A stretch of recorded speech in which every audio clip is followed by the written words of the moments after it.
KOIKIMEDIA, we're bringing the world closer to your doorstep.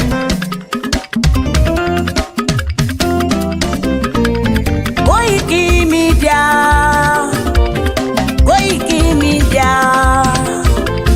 KOIKIMEDIA, we bringing the world closer to your doorstep. KOIKIMEDIA, KOIKIMEDIA, KOIKIMEDIA, we bringing the world closer to your doorstep. Àwa sálára àgbáyédá, àwa ló láṣà àti èdè. Gbígbédè lárugẹ nílẹ̀ Oòduà o, àwa gangan ni bàbá. KOIKIMEDIA, KOIKIMEDIA, KOIKIMEDIA, we bringing the world closer to your doorstep. They never sabi wetin we carry for her. But they move closer before they go sabi.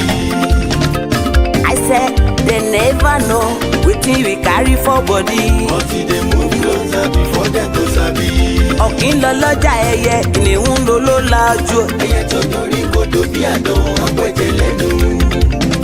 Ká ṣiṣẹ́ fún ilẹ̀ bàbá wa, ká ṣiṣẹ́ fún ìlú bàbá wa, ká jùmọ̀ sowọ́pọ̀ ká lè kó Odùduwà ga. Odùduwà kò bá lè gbé wá. Ọmọ Odùduwà ṣe gírí, ẹ dìde fún ẹ̀tọ́ adúláwọ̀, ká lè jọ jùmọ̀ gbé délẹ̀ ìlérí, káwa lè gba ògo ilẹ̀ wa, ká ṣiṣẹ́ ká lè jọ gbàdé, ká lè gbàdé adé adúláwọ̀, àwa ni mọ̀lẹ̀ tí yóò tàn káàkiri. Pé ọmọ Odùduwà ni wá. KOIKIMEDIA, àwa là ń gbé tó lárugẹ. Ètò tó pọ̀jù owó tiwa mọ́ ni. Kásá ẹgbẹ́ polówó ọjà wá kájé bùgbà yín jẹ. Ètò tó pọ̀jù owó tiwa mọ́ ni. À ń gbé tó lárugẹ, à ń gbàsà lárugẹ. Ètò tó pọ̀jù owó tiwa mọ́ ni. News and sports ẹ máa rí gbọ́. Ètò tó pọ̀jù owó tiwa mọ́ ni. Ọmọ Ìjẹ̀bú alárẹ̀ mi ló ní kí n máa ké tantan. KOIKIMEDIA ọlọ́lá gbajúmọ̀ mi o, máa bá ṣẹ̀rẹ̀ lọ o. Ọmọ Yorùbá nìyẹn, ọmọ Yorùbá tata o. À ń gbádùn rẹ, ọmọ Ìjẹ̀bú alárẹ̀ mi, ṣẹ́yìn ló máa fi dìbò tẹ̀ mọ́lẹ̀ o. Ẹ̀yin lọ́mọ onígbò máa ń dé máa dé máa dé, ẹ̀yin lọ́mọ onígbò máa wọ̀ máa wọ̀ máa wọ̀ o. Igbó máa wọ̀ gájòjì ò gbọ́dọ̀ wọ̀, àjòjì tó bá wọ̀ bẹ́ẹ̀ á dẹ̀dẹ̀ ní ẹbọra. Ẹ̀yin lọ máa náwó kóyìnbó tó dé, ìgbà tó yìnbó dé o, owó náà dẹ́ tún pọ̀ sí o. KOIKIMEDIA ṣàwa ní bàbá. KOIKIMEDIA àwọn ní bàbá. KOIKIMEDIA àwọn ní bàbá. Àdáńtọ́ àtúnpèrègèdè. KOIKIMEDIA àwọn ní bàbá. Àwa là ń gbé tó lárugẹ, jẹ́ ká jọ gbọ́ o. KOIKIMEDIA àwọn ní bàbá. Àtúnjà fẹ́tọ̀ ilẹ̀ wa, fẹ́tọ̀ ilẹ̀ Yorùbá. KOIKIMEDIA àwọn ní bàbá. Ọmọ Oòduà ni wá o, tọkàntọkàn. KOIKIMEDIA àwọn ní bàbá. Ikú tí ó ṣe bí lébi òsì, àdìmú bàbá iyọ̀. KOIKIMEDIA àwọn ní bàbá. We bring you work closer to your doorstep.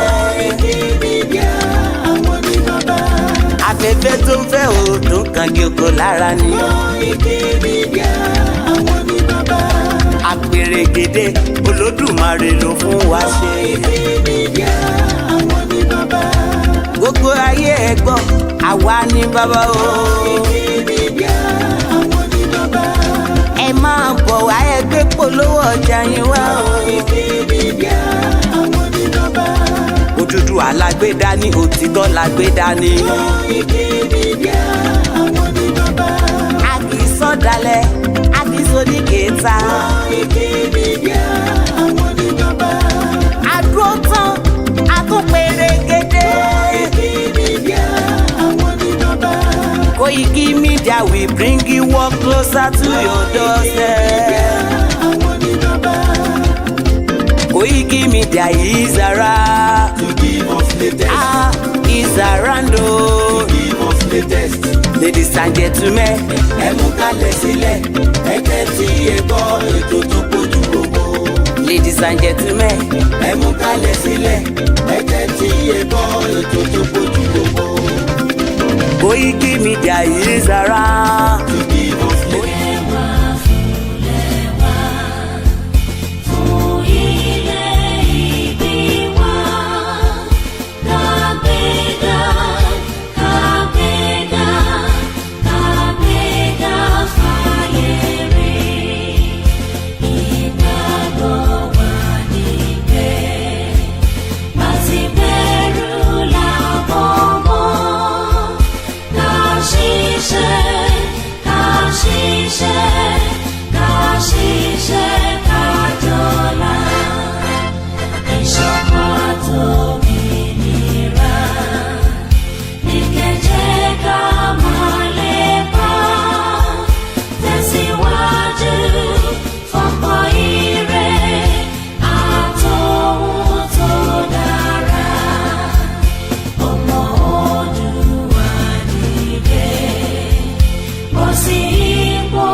gbogbo ẹ̀yin ọmọ ọ̀dọ́ tá a jọ ń káàkiri ọ̀dọ́jọ́ ni wá ẹ má jẹ́ kí a fi àyè gba Fúlàní lórí ilẹ̀ àwọn bàbá wa ẹ má jẹ́ ká bú ọba mọ́ ẹ má jẹ́ ká bú jòyè mọ́ nígbà tá a la fẹ́ jà fún àwọn ọ̀rẹ́ wa táwa ń kọ́kọ́ ń bú ọba tá à ń bú jòyè èmi náà ṣe bẹ́ẹ̀ rí bọ́ mo pera mi padà ẹ má jẹ́ ká bú àgbààgbà kankan mọ́ ẹ má bolóṣèlú kankan ẹ̀rù kálukú ń bẹ̀rù wọn ò lè sọ̀rọ̀ ọba ò lè sọ ìjòyè lè sọ ẹ jẹ́ ká ronú ẹ má jẹ́ ká bá àwọn bàbá jàmọ́ ẹ má jẹ́ bú wọn mọ́ ẹ má jẹ́ ṣe wọn àwọn ará pẹ̀lú wọn àwọn àgbà tán bá jó lóṣèlú tá a bá fẹ́ kọ́ wọn rẹ̀ wá lọ́wọ́ á gbé wọn mọ́ra á gbé wọn mọ́ra ni à ní bú wọn mọ́ ẹ má jẹ́ àṣejẹ̀gbọ́n ẹ má jẹ́ àdàlúrú a lè gba ẹ̀tọ́ wa láì ṣèjẹ̀gbọ́n a lè gba ẹ̀tọ́ wa láì yìnbọn a lè gba ẹ̀tọ́ wa láì dàlúrú gbogbo protest mo ṣe ní ìlú Nàìjíríà mi ò rí ibi tí mo ti ẹnìkan lè sọ pé mo pààyàn tàbí mo jó nǹkan náà tàbí mo bà nǹkan jẹ́ mo lọ písù torí pé olówó lèmi náà tí ò bá sólówó lára ń dì mọ́ gbogbo nǹkan tọ́lọ́run fún yàn lọ́lọ́run fún mi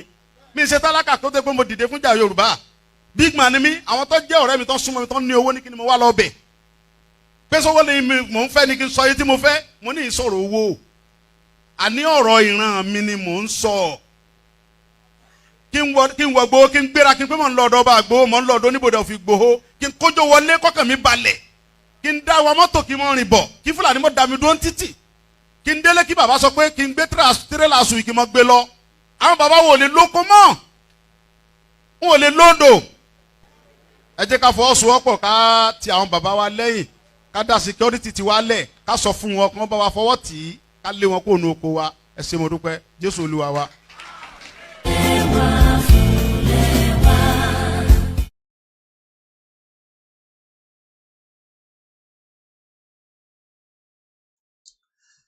mo kí gbogbo wa pé a kábọ̀ sórí ètò tiwa ní àṣálẹ́ yìí mo kí gbogbo wa pé happy new month, the month of peace, the month of joy, especially for many of us around the world.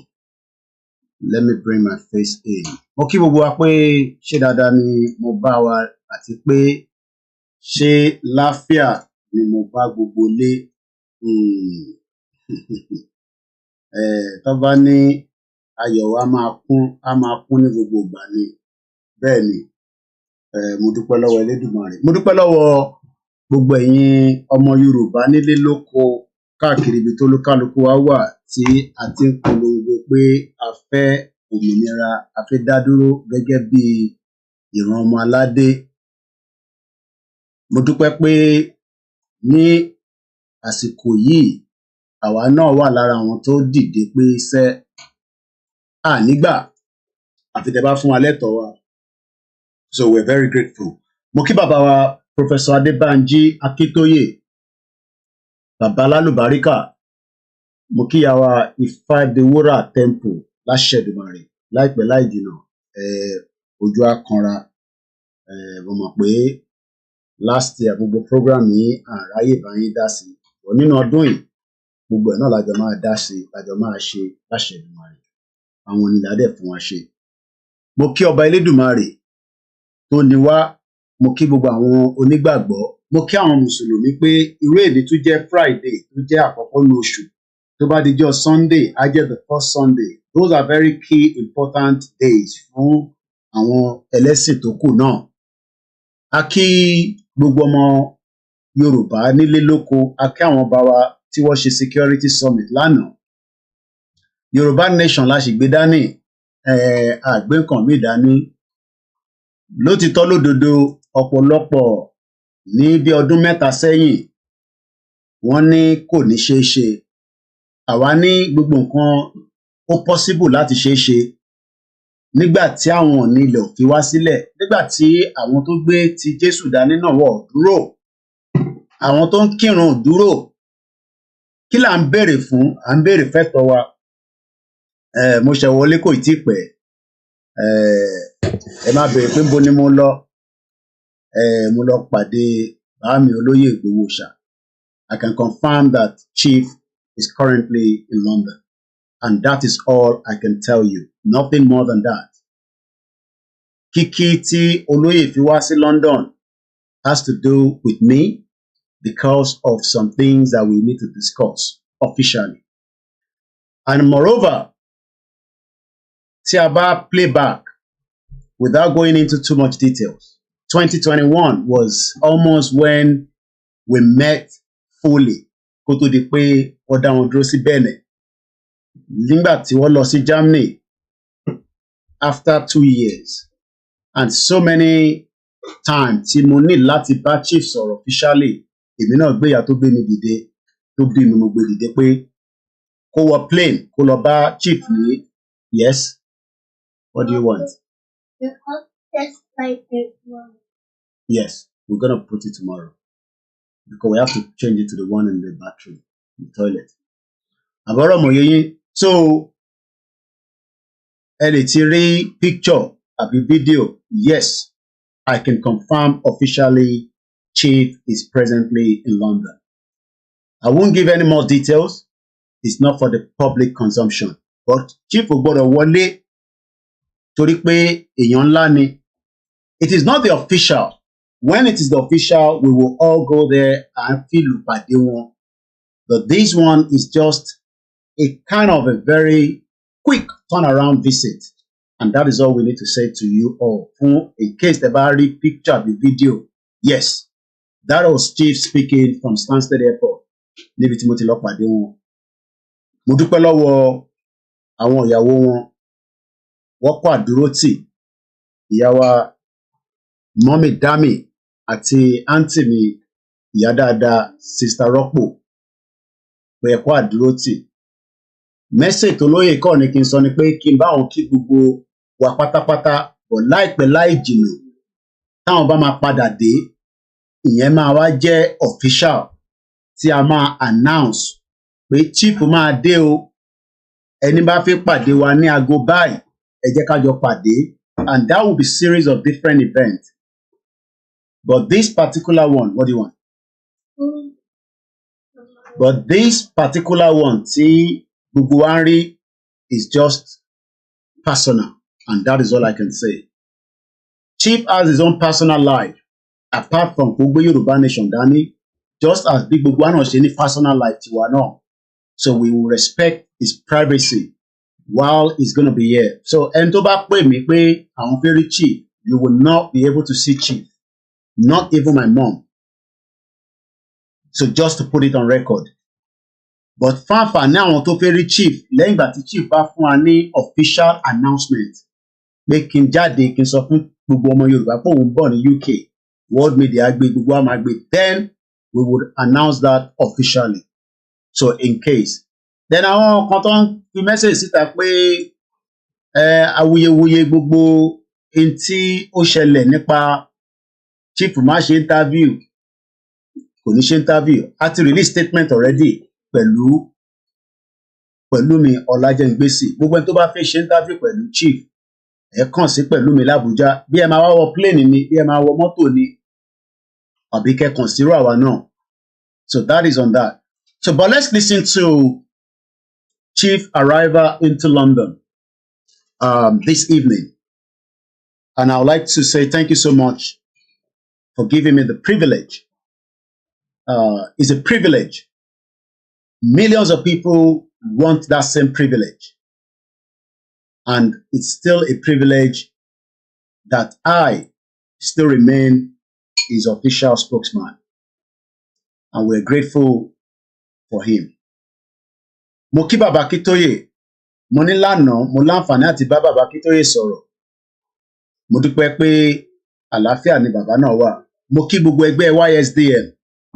Mo kí gbogbo ẹgbẹ́ kọ̀ọ̀kan tó ń ṣiṣẹ́ separately, single-handedly, and different people that are doing different things.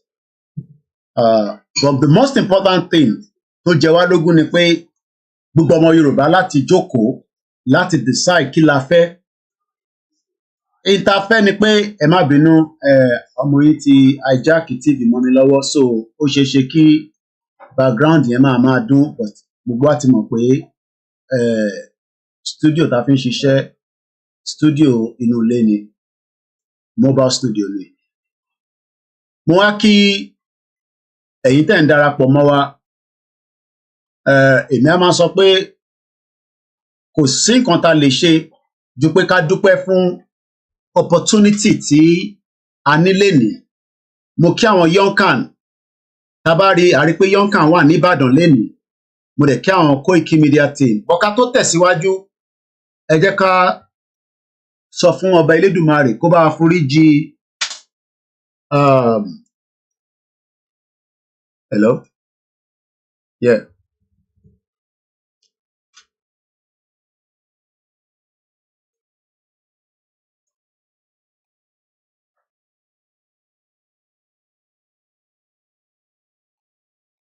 okay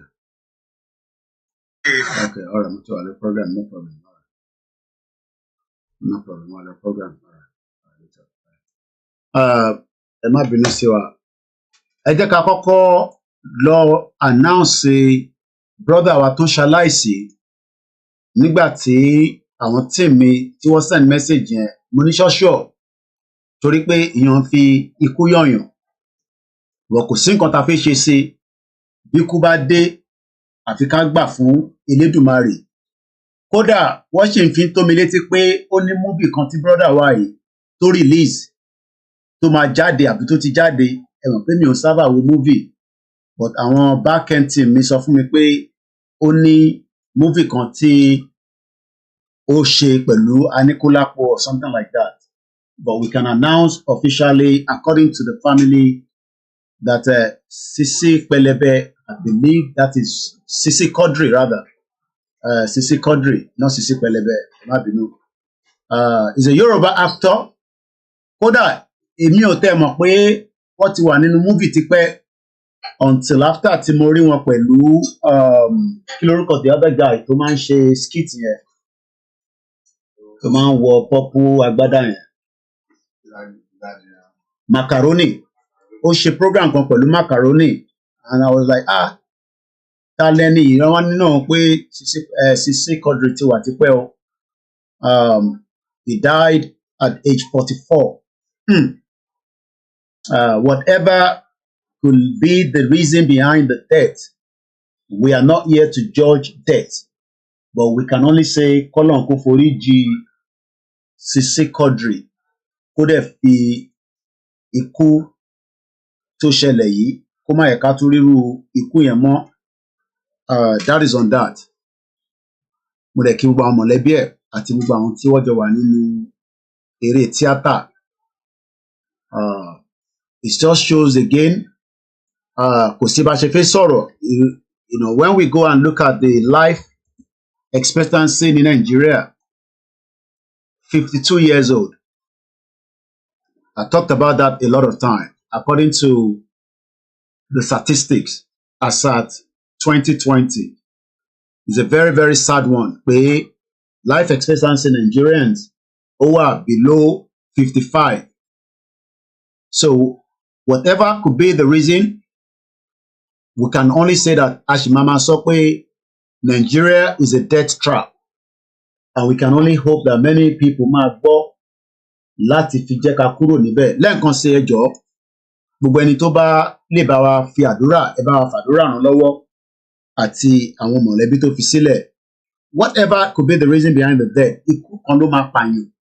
Whether ikú accident ni, èèyàn máa sick ni, but we just hope that a lot is going to change in the near future. But again, 52 years. So bí ẹ ṣe jẹ́ nìyẹn, because a gbọ́dọ̀ gbé ètò báyìí kalẹ̀ lálẹ́ ká wá kọ̀ máa sọ̀rọ̀ lọ kíyàn wá dàbẹ̀ tí kò rí after tó yẹ pàwọ́ gan ti post ẹ̀ lórí timeline wa lórí Koiki Media. Ọmọ Yorùbá ni. So whatever it is still our brother, bàbá wa, ẹ̀gbọ́n wa, uncle wa ni. So we have to announce it on this kind of program. So that is on that. And I'm going to move swiftly forward. This is how Oloye got into the international arrival this evening. And we're just going to listen to the message from him as he was arriving into London. And that is Chief arriving into London, Stansted, 1st of March 2024. Chief, good evening. Ẹ káàbọ̀ sí London. I'm in London. Mo ní kí wá kí ẹ̀yin tèmi tẹ́ jẹ́ olólùfẹ́ Ìgbòho pàápàá jùlọ agbẹnusọ mi White Lion Ọláyọmí Koiki wà dúrótì bí òkè bá kọ̀ tí ò wá mọ́ máa wókè lẹ́sẹ̀kẹsẹ̀ tó wájọ́ lẹ́pọ̀ ní àdéjọ́ máa débi táwọn lọ́dún. Agbára Elédùmarè kí wá lọ́jọ́ ẹ̀ ní báyìí kí lè ní. Òní ní March 1st 2024 so a wà ní Stansted ní London báyìí mo sáré wá kí kíkẹ́ wáyé ló bá bí hours kéde padà sí Germany lẹ́sẹ̀kẹsẹ̀. Kẹ̀rẹ̀ padà sí Germany lẹ́sẹ̀kẹsẹ̀.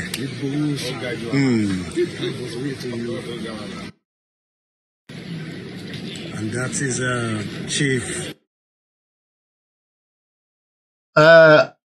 Bí olóyè ṣe wọlé tán ní sí UK nìyẹn, and adúpẹ́ fọ́lọ́run. Like I said, I will not be answering queries of Afere Oloye.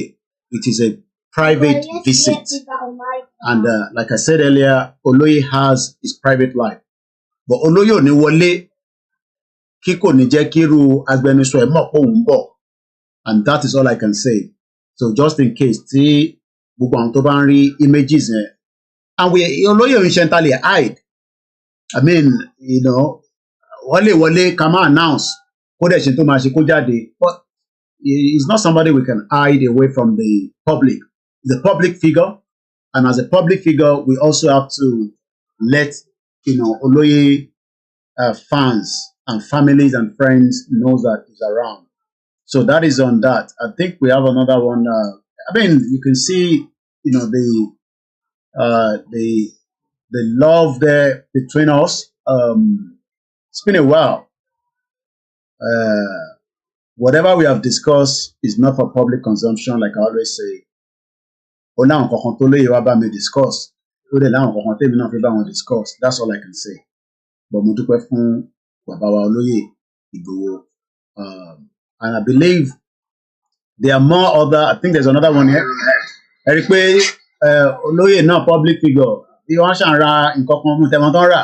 Wọ́n ṣàn ra nǹkan kan ní W.A. Smith. Ó dà ẹ jẹ́ ká jọ wo eléyìí náà. Kò pẹ́ púpọ̀. Ẹ jẹ́ ká jọ wo ni. Mo ń bọ̀. I still have some other videos tí mo ṣe ní airport. I might post out later nípa ìdí tá a ṣe náà fi kúrò ní Nigeria, but because mo ṣe délé padà. So there's still a lot of work I have to do to bring those videos out. Mo ń bọ̀.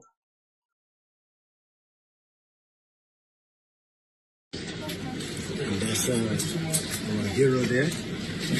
As we welcome him into London, all the way from his base this evening.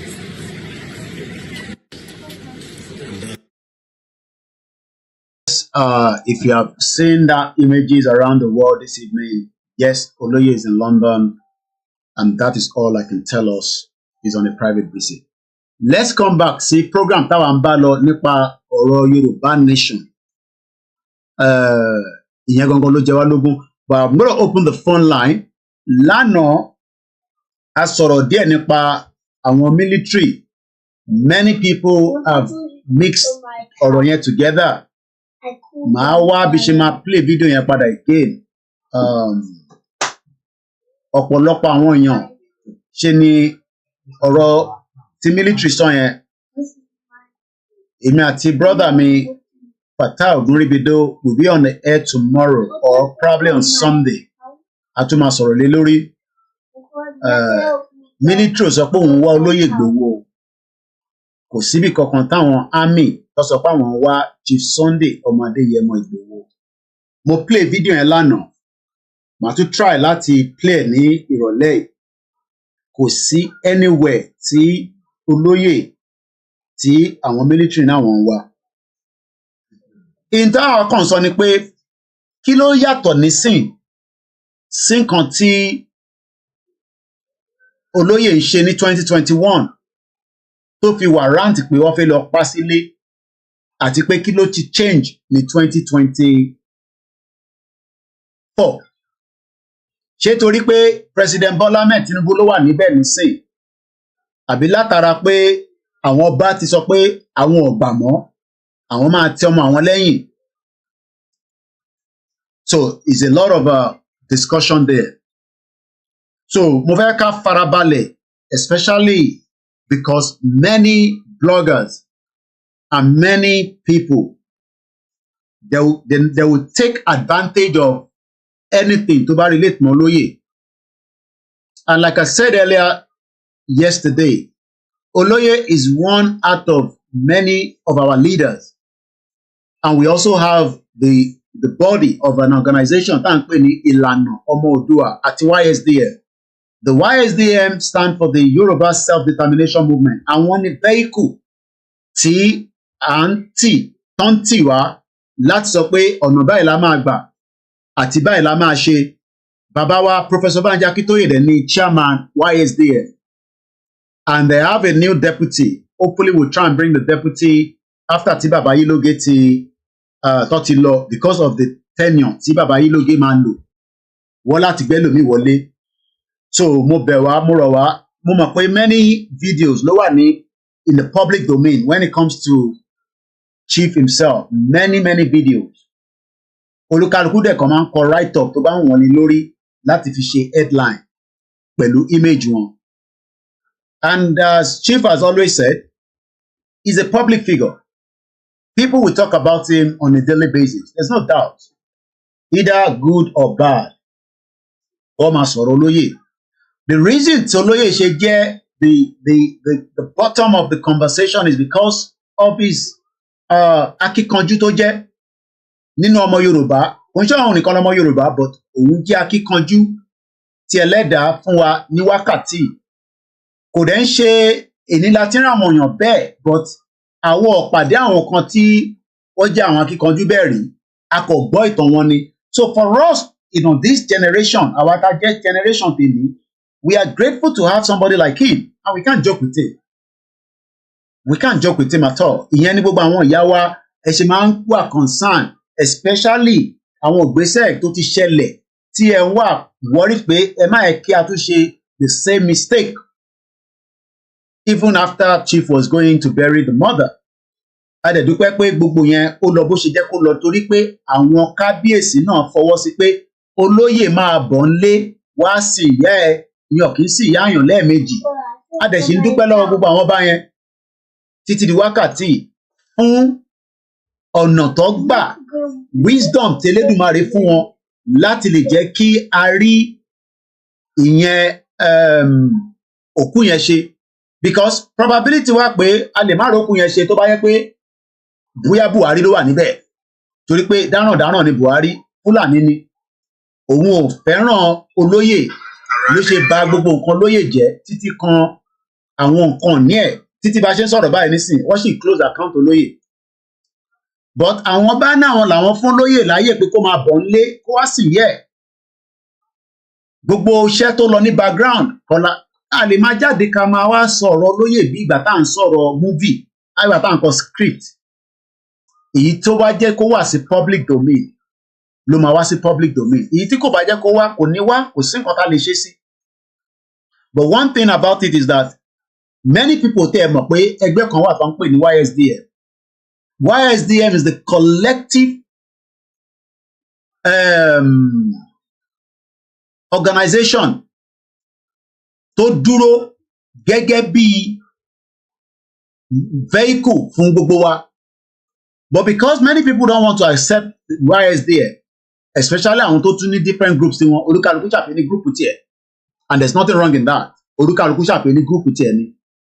But when we talk about the YSDM remains, and let's go straight and talk about the YSDM a little bit, ká tó move forward. So let's change and bring our background back again. Lẹ́ẹ̀kan sí mo kí gbogbo wa pé happy new month as we go into the new month. I'll try and open the phone line in a brief so that gbogbo àwọn videos tá à ń rí lọ́tún lósì, especially after tí n tó ṣẹlẹ̀ ní Ilé-Ifẹ̀ ní Odùduwà House kó tó di pé military náà tó wá sọ̀rọ̀, àwọn Nigerian military ò sọ pé àwọn wọ́ olóyè Ìgbòho ní nǹkan tí wọ́n sọ tí a máa jọ gbọ́ nísìn, kò síbi kankan tó ti sọ pé àwọn wọ́ olóyè Ìgbòho. N tó sọ ni pé òun ò tí rí fídíò yẹn.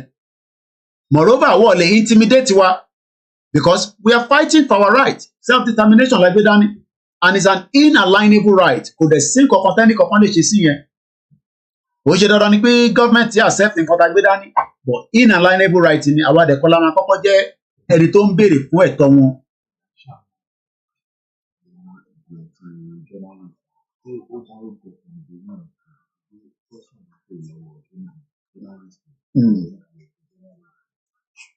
So àbọ̀rọ̀mọ̀ye wa nísìn, so that it seems that the issue of the military, we will deal with that properly.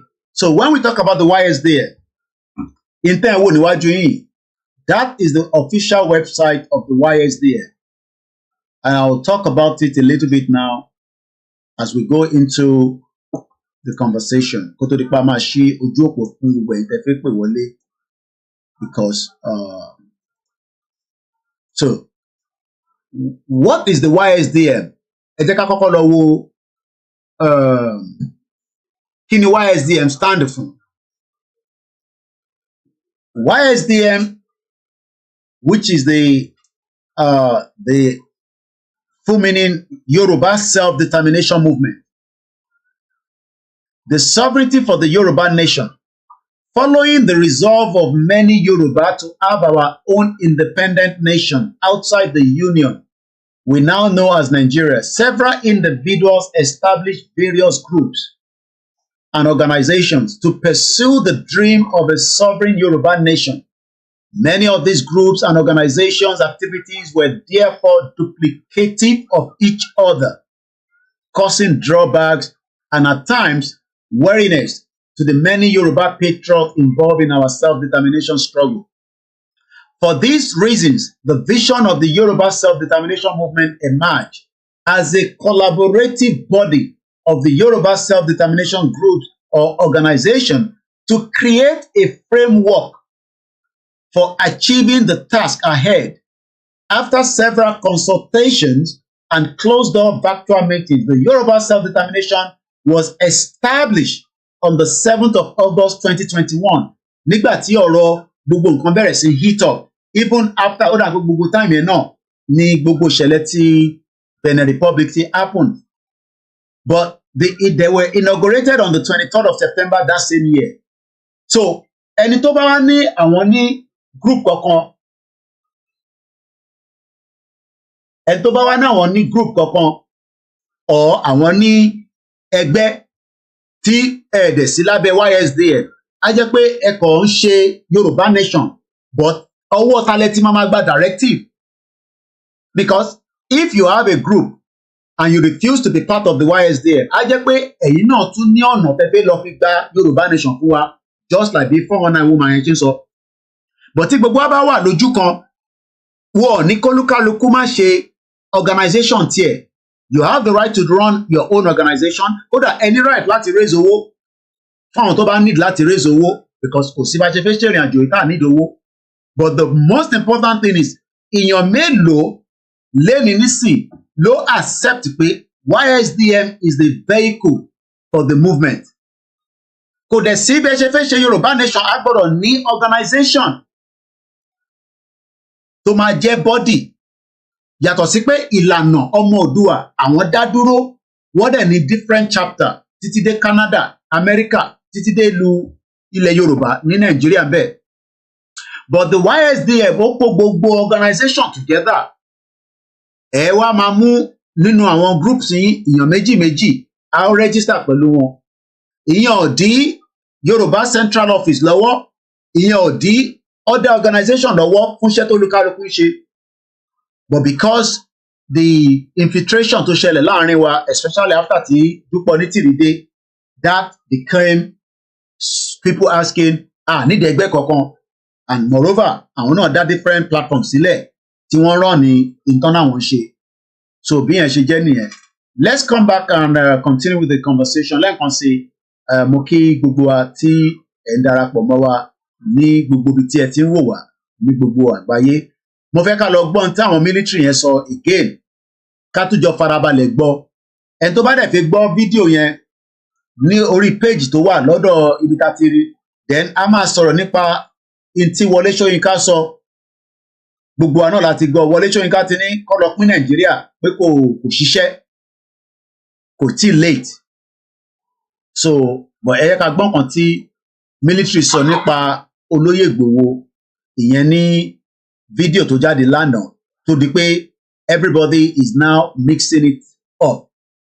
Military ò sọ pé òun wọ́ Olóyè Ìgbòho torí olóyè ò ṣe crime, olóyè ò kì í ṣe terrorist, kò dẹ̀ ń ṣe Boko Haram. Gbogbo alamọ terrorist, gbogbo alamọ Boko Haram.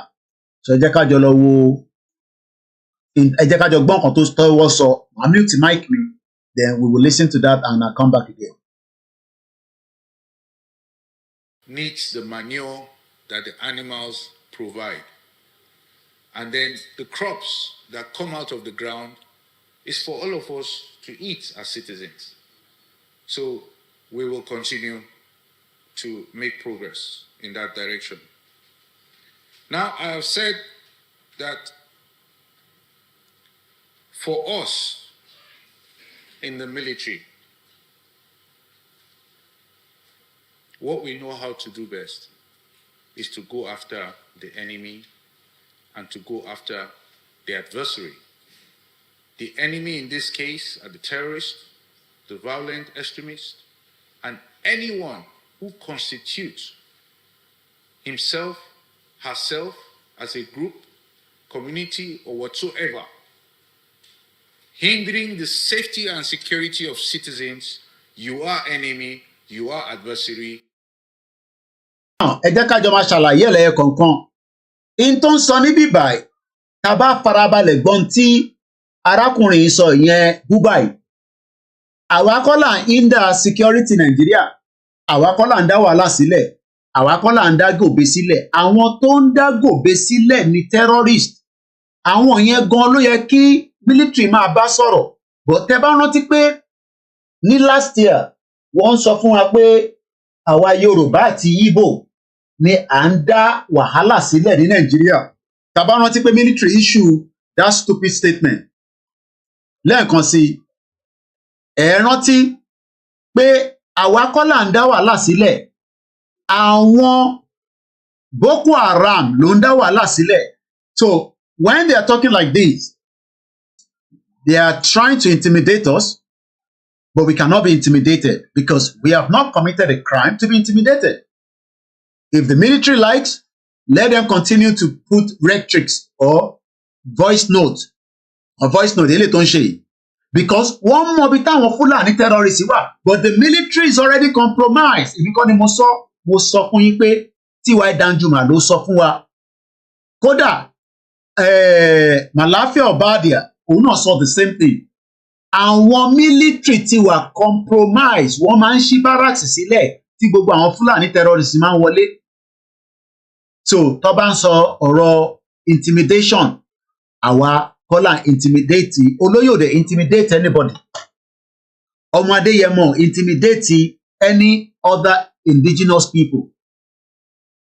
Gbogbo àwọn tí wọ́n ń ṣe military lẹ́nu agbọ́npa Endeba tí wọ́n ní kọ́ lọ padà máa wọṣọ constable ọlọ́pàá. Àwa ò tí ì commit irú crime tí wọ́n fi ń lé wa, tó fi ń pa wá. Torí pé ní January 9 ní last year, Lagos State Police pa ìkan náà àwọn ọmọ wa. Ní July 3, 2021, wọ́n pa Jùmọ̀kẹ́ Oyèlékè. So the question is, ṣáwa là ń commit crime? Àwa kọ́ là ń commit crime. Àwọn sójà mọ ẹni tó ń commit crime, but wọ́n avoid àwọn yẹn nítorí pé mo fi fídíò, mo ní play fídíò yẹn mọ́ again. Fídíò ní Zamfara tí wọ́n overrun ní àwọn military vehicle. Ọlọ́run mọ̀ ẹ́ military tó pa sí Zamfara lánàá àbí jẹta dẹ̀ ni. So but like I said, èmi àtẹ̀gbọ́n mi Fatai Ogunribido aṣèmáwá ṣe more analysis lé lórí. Mo ń try láti wá ibi tí T.Y. Danjuma ti sọ̀rọ̀ yẹn, but sometimes ìgbà tá a bá need àwọn videos yẹn quickly ni mo máa ń struggle láti mọ ibi tó wà. Tẹ̀bádẹ́ gbọ́n tí chief sọ, ó ní a lè gbẹ̀tọ́ wa láì yìnbọn. Gbogbo alágbọ́ ibẹ̀ yẹn, yá ká gbọ́ yẹn náà ká kọ́kọ́ fi wá the next video yẹn jáde mú bọ̀. Lẹ́ẹ̀kan sí mo kí gbogbo wa pé a kú ìjókòó, àdẹ̀kálẹ̀, mo kí olórí ẹbí wa Wàlátà tóun náà wà pẹ̀lú wa nínú studio lénìí.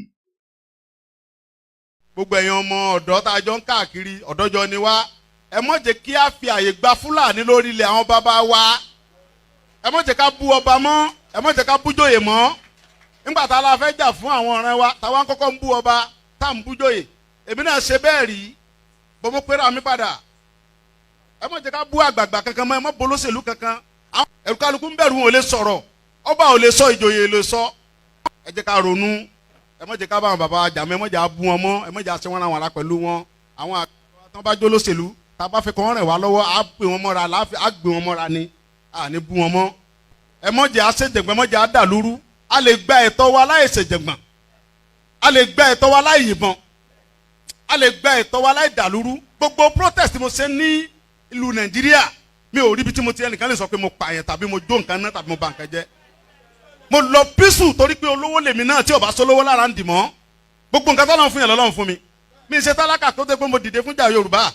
Big man ni mí, àwọn tó jẹ́ ọ̀rẹ́ mi tó súnmọ́ mi tó ní owó ní kí ni mo wá lọ bẹ̀. Pé sọ́wọ́ lè mi mò ń fẹ́ ni kí n sọ yìí tí mo fẹ́, mo ní ìṣòro owó. Àní ọ̀rọ̀ ìran mi ni mò ń sọ. Kí n wọ gbowó, kí n gbéra, kí n pé mò ń lọ ọ̀dọ̀ ọba àgbowó, mò ń lọ ọ̀dọ̀ oníbodè òfin gbowó, kí n kójó wọlé kọ́kàn mi balẹ̀, kí n dá wa mọ́tò kí n mọ́ rìn bọ̀, kí Fúlàní mọ́ dá mi dúró títì, kí n délé kí bàbá sọ pé kí n gbé tírélà sùn kí n mọ́ gbé lọ. Àwọn bàbá wo lè lóko mọ́, wọn ò lè lóńdò.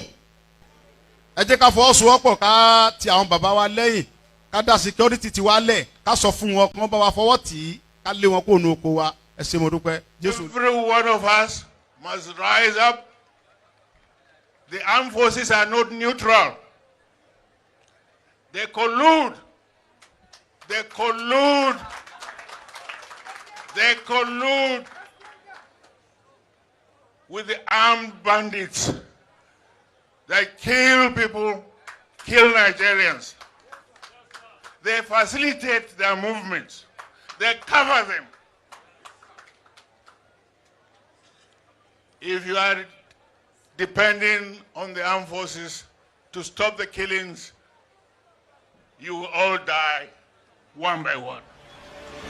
Gbogbo ẹ̀yin ọmọ ọ̀dọ́ tá a jọ ń káàkiri ọ̀dọ́jọ́ ni wá, ẹ má jẹ́ kí a fi àyè gba Fúlàní lórí ilẹ̀ àwọn bàbá wa. Ẹ má jẹ́ ká bú ọba mọ́, ẹ má jẹ́ ká bú jòyè mọ́. Nígbà tá a la fẹ́ jà fún àwọn ọ̀rẹ́ wa, táwa ń kọ́kọ́ ń bú ọba, tá ń bú jòyè. Èmi náà ṣe bẹ́ẹ̀ rí, bó mo pera mi padà. Ẹ má jẹ́ ká bú àgbààgbà kankan mọ́, ẹ má bolóṣèlú kankan. Ẹ̀rù kálukú ń bẹ̀rù wọn ò lè sọ̀rọ̀, ọba ò lè sọ, ìjòyè ò lè sọ. Ẹ jẹ́ ká ronú, ẹ má jẹ́ ká bá àwọn bàbá jà mọ́, ẹ má jẹ́ á bú wọn mọ́, ẹ má jẹ́ á ṣe wọ́n ra wọn ara pẹ̀lú wọn. Àwọn àgbà tó bá jó lóṣèlú, tá a bá fẹ́ kọ́ wọn rẹ̀ wá lọ́wọ́, á gbé wọn mọ́ra, á gbé wọn mọ́ra ni, à ní bú wọn mọ́. Ẹ má jẹ́ á ṣèjẹ̀gbọ́n, ẹ má jẹ́ á dàlúrú. A lè gba ẹ̀tọ́ wa láì ṣèjẹ̀gbọ́n, a lè gba ẹ̀tọ́ wa láì yìnbọn. Now, ẹgbọ́n tí chief sọ ní bíbá, a lè gba ẹ̀tọ́ wa láì ṣèjọ̀gbọ̀n a lè gba ẹ̀tọ́ wa láì yìnbọn so kí wá ló dé tí military ń try láti fẹ́ máa intimidate wa látara pé à ń béèrè fẹ́tọ̀ wa lẹ́ẹ̀kan sí this is okay one Oduduwa has arrived let us just assume he's talking to his own brother okay let us accept that mo kí gbogbo wa lẹ́ẹ̀kan sí níbi tí ẹ ti ń darapọ̀ mọ́ wa ṣe jẹ́ ká ṣí phone line ká sọ̀rọ̀ lórí gbogbo tó ń ṣẹlẹ̀ láti in tó ṣẹlẹ̀ ní Oduduwa House Security Summit àti all other things that are discussed +447404405917 lẹ́ẹ̀kan sí gbogbo èyí tí ẹ ń béèrè pé ẹ máa rí chief mo ṣe sọ lẹ́ẹ̀kan at the beginning bí ẹ ṣe darapọ̀ mọ́ wa ni is here for a private visit and you know that private visit is the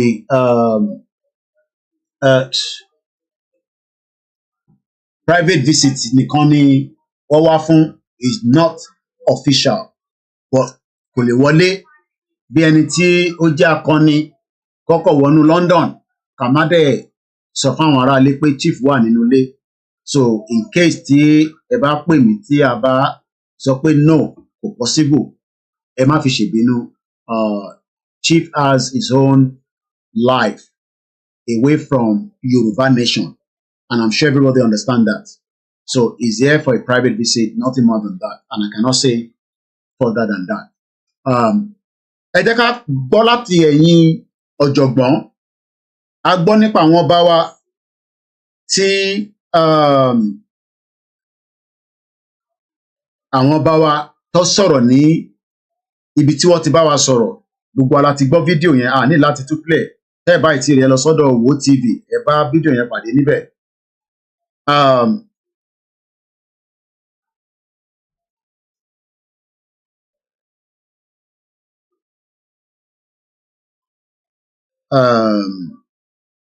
Let's take some of your own advice lórí nǹkan tí sójà yìí ń sọ àti àwọn ọba wa tí wọ́n sọ̀rọ̀ lẹ́nujọ́ mẹ́ta nípa ìṣẹ̀lẹ̀ tí ó ṣẹlẹ̀ ìyẹn ní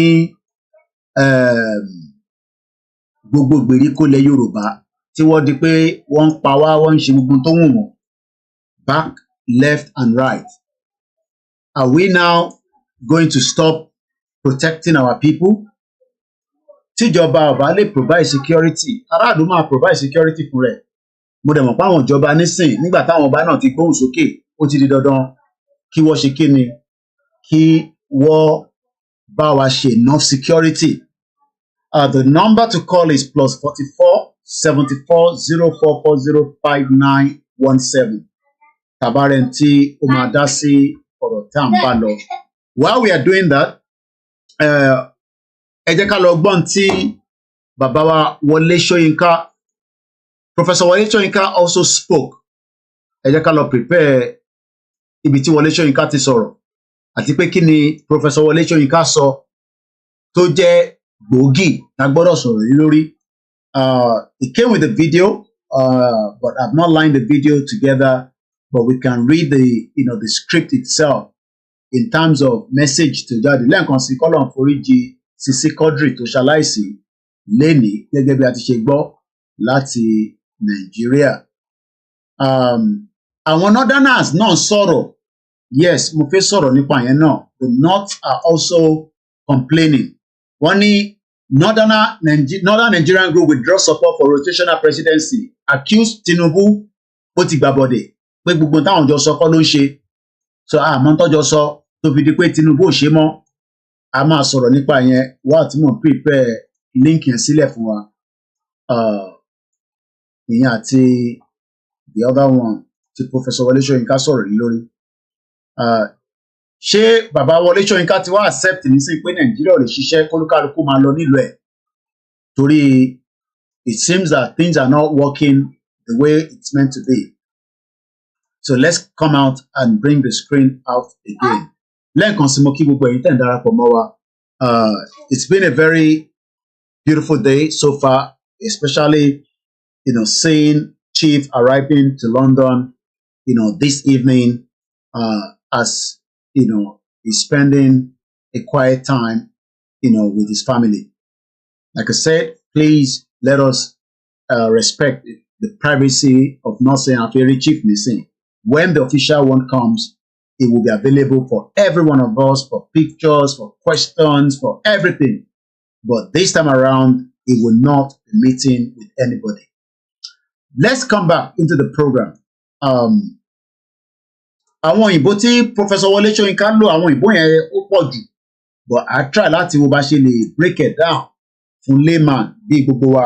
Tabadẹ̀ ṣe rẹ̀ tó fẹ́ pè wọlé, à gbé call yín nígbà tẹ́ bá pè wọlé inú studio tí a ti ń ṣe program. It's a mobile studio. There's a lot of background noise. We're all used to that. There's nothing wrong. We are operating from home. Mo kí ẹ jẹ́ n kọ́kọ́ kí n appreciate ẹ̀yin tẹ́ wà lórí ètò torí pé kó má dàbí pé à ń fojú pa yín rẹ́. Mo kọ́kọ́ kí brother mi Abiodun George, ẹ ṣé gan ni tí ẹ̀ ń darapọ̀ mọ́ wa.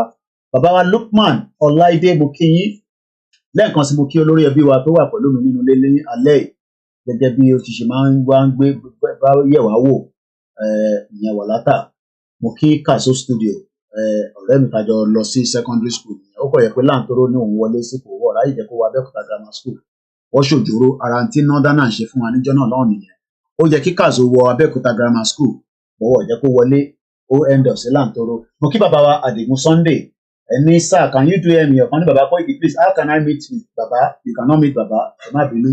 Mo ti sọ ẹ lẹ́ẹ̀kan, ìyẹn bàbá Olúwatósìn Akíntẹ́wá Ìdòwú. Ẹni how can I meet bàbá here in London? Bàbá is here in London just with his family. So, well, maybe anybody for now. But official one will be coming soon. Kò dẹ̀ ní pẹ́ mọ́. Inú oṣù yìí náà ni ló máa fẹ́ bọ́ sí, but a máa announce ẹ̀. So ẹ má bínú sí wa. Mo kí àwa Kẹ́mi Bello, wọ́n ní kọ́lọ̀n foríjì Sisi Quadri tó ṣaláìsí. Ìbíyẹmí ní gbogbo Benin Republic. Ẹ̀kọ́ àdúró ti olóyè, ẹ̀kọ́ àdúró ti bàbá Kítóyè. Brother mi Ọlánipẹ̀kun Wealthy Plenty. Gbogbo ẹni tó bá fẹ́ darapọ̀ mọ́ àwọn Ifọ̀ local government. Now ẹ jẹ́ kí n sáré share Facebook page wọn. Tẹ́ bá lọ sórí page yẹn, gbogbo ẹ̀yin tẹ́ fẹ́ darapọ̀ mọ́ Ifọ̀ local government pátápátá. Ifọ̀. Tẹ́yin bá ṣàti lọ sórí page yẹn, gbogbo ọ̀nà tẹ́ máa fi reach out sí brother mi yìí, ó ti wà níbẹ̀.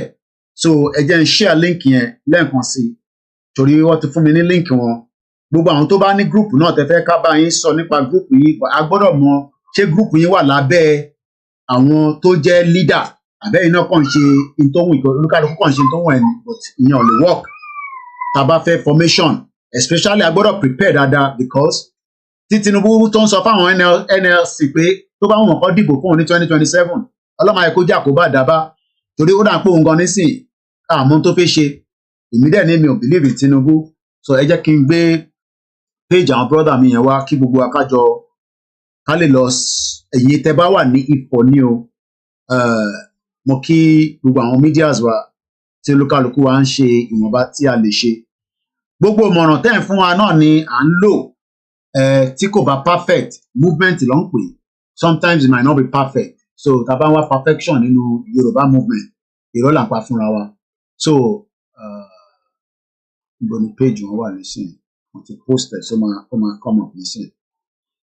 So tẹ́ bá ti lọ sórí page wọn lélẹ̀.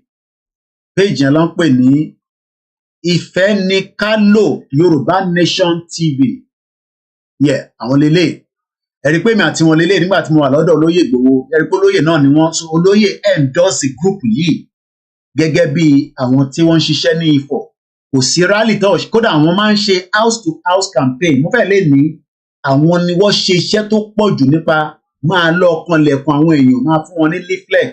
But nígbà tá a dẹ̀ rí leaflet lẹ́nujọ́ mẹ́ta ẹ̀, kò jẹ́ kí irú àwọn iṣẹ́ bẹ́ẹ̀ máa lọ. So mo bẹ̀ wá, mo rọ̀ wá, gbogbo ẹ̀yin tẹ́ bá fẹ́ darapọ̀ mọ́ this particular group. Mo kí ẹlẹ́ẹ̀kan sí Bíyẹmí brother mi, thank you so much.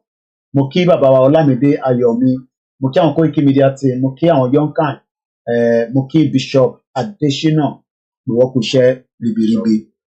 So ẹ rí pé olóyè lélẹ̀, this was 2021, nígbà tí iṣẹ́ ń lọ dáadáa nílé, kó tó di pé gbogbo ẹ̀rí bó ṣe rí. Bá dúpẹ́ fọ́lọ́run pé ẹ̀mí olóyè ṣì wà, ẹ̀mí gbogbo wa náà ṣì wà.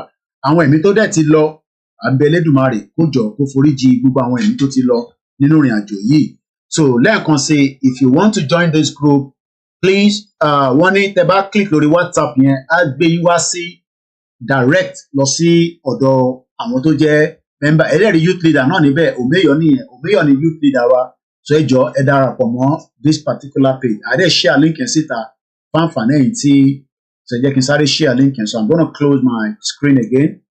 Tí bá ń close the screen yẹn ẹ rí pé ìfẹ́ bàbá àti ẹ̀gbọ́n ni èmi àti olóyè Ìgbòho jọ ṣe ní airport nírọ̀lẹ́ yìí.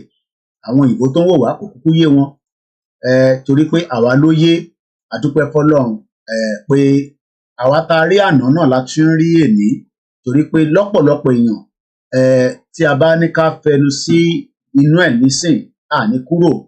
Àdúpẹ́ pé ọba Olódùmarè ó bá wa fi ìṣọ́ ẹ̀ ó fi ń ṣọ́ olóyè ní gbogbo ọ̀nà. Gbogbo ẹni tó bá wá ń rokú sí olóyè ikú yẹn á padà wá bá yín.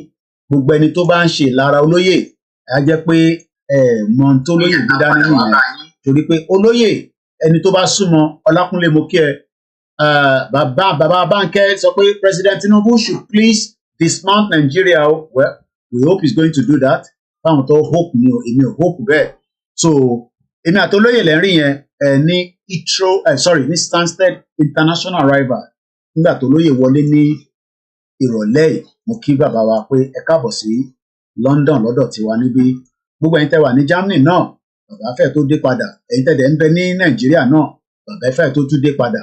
Mo kí gbogbo alẹ́ nǹkan sí. Now ẹ jẹ́ ká lọ sí ẹ jẹ́ ká wá sí tí Professor Wọlé Ṣóyínká sọ. Kí ni bàbá Wọlé Ṣóyínká sọ? Bàbá Wọlé Ṣóyínká ní ọ̀rọ̀ Nàìjíríà ti di òṣìṣẹ́, Nigeria is not working. Mo kí Mr. Eyima Edward wọ́n ní I appreciate the great Dr. James for his healing. Níbo lẹ ti ń tà yẹn? Ṣé ládùúgbò wa níbàá? Ẹ̀yin wá ń tajà lórí platform wa, irọ́ àfẹ́ǹkan bẹ́ẹ̀ lórí àmọ̀ yín rí, ẹ má bínú. Mo rò pé ẹ fi mẹ́sẹ̀gì sílẹ̀ ní ọ̀yẹ́ ń tajà ní. We don't want anybody to come and sell àgbo, sell anything lórí platform wa. Èmi gan ní mọ̀ yìí, nígbà tẹ́ àwọn ẹ̀ bá rà àgbo lọ́wọ́ yín nísìnyí tó ṣiṣẹ́, Koiki ló máa wá lé mú. So Nigeria should be decentralized. Kí ló mean by decentralized? Òyìnbó yẹn ti pọ̀ jù, so we're gonna do it one at a time. So mo máa lọ wá English dictionary decentralized. Decentralized. Mo kí ẹ̀yin tẹ́ wà lórí Instagram. Gbogbo ẹ̀yin tẹ́ bá ti ń rí picture lóye. Yes, he's currently in London with his family on a private visit. Nothing more than that. Mo kí Ọlákúnlé start the mix seller látẹ̀ fún àdẹ̀rẹ́ ní kankan sọ fún wa ṣá. Ọlákúnlé sọ fún wa. Àdẹ̀ ti ṣe how many hours kọjá nísìn. Over an hour ti lọ lórí program yìí. Ọlọ́run kò fi wá lọ́kàn balẹ̀. Kò easy.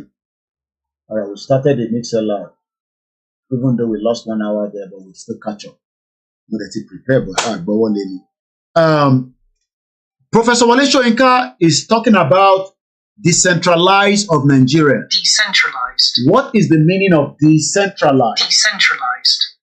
When we talk about decentralized of an activity or organization, so we knew now that Nigeria is an organization. We talked about it before. Nigeria is an entity.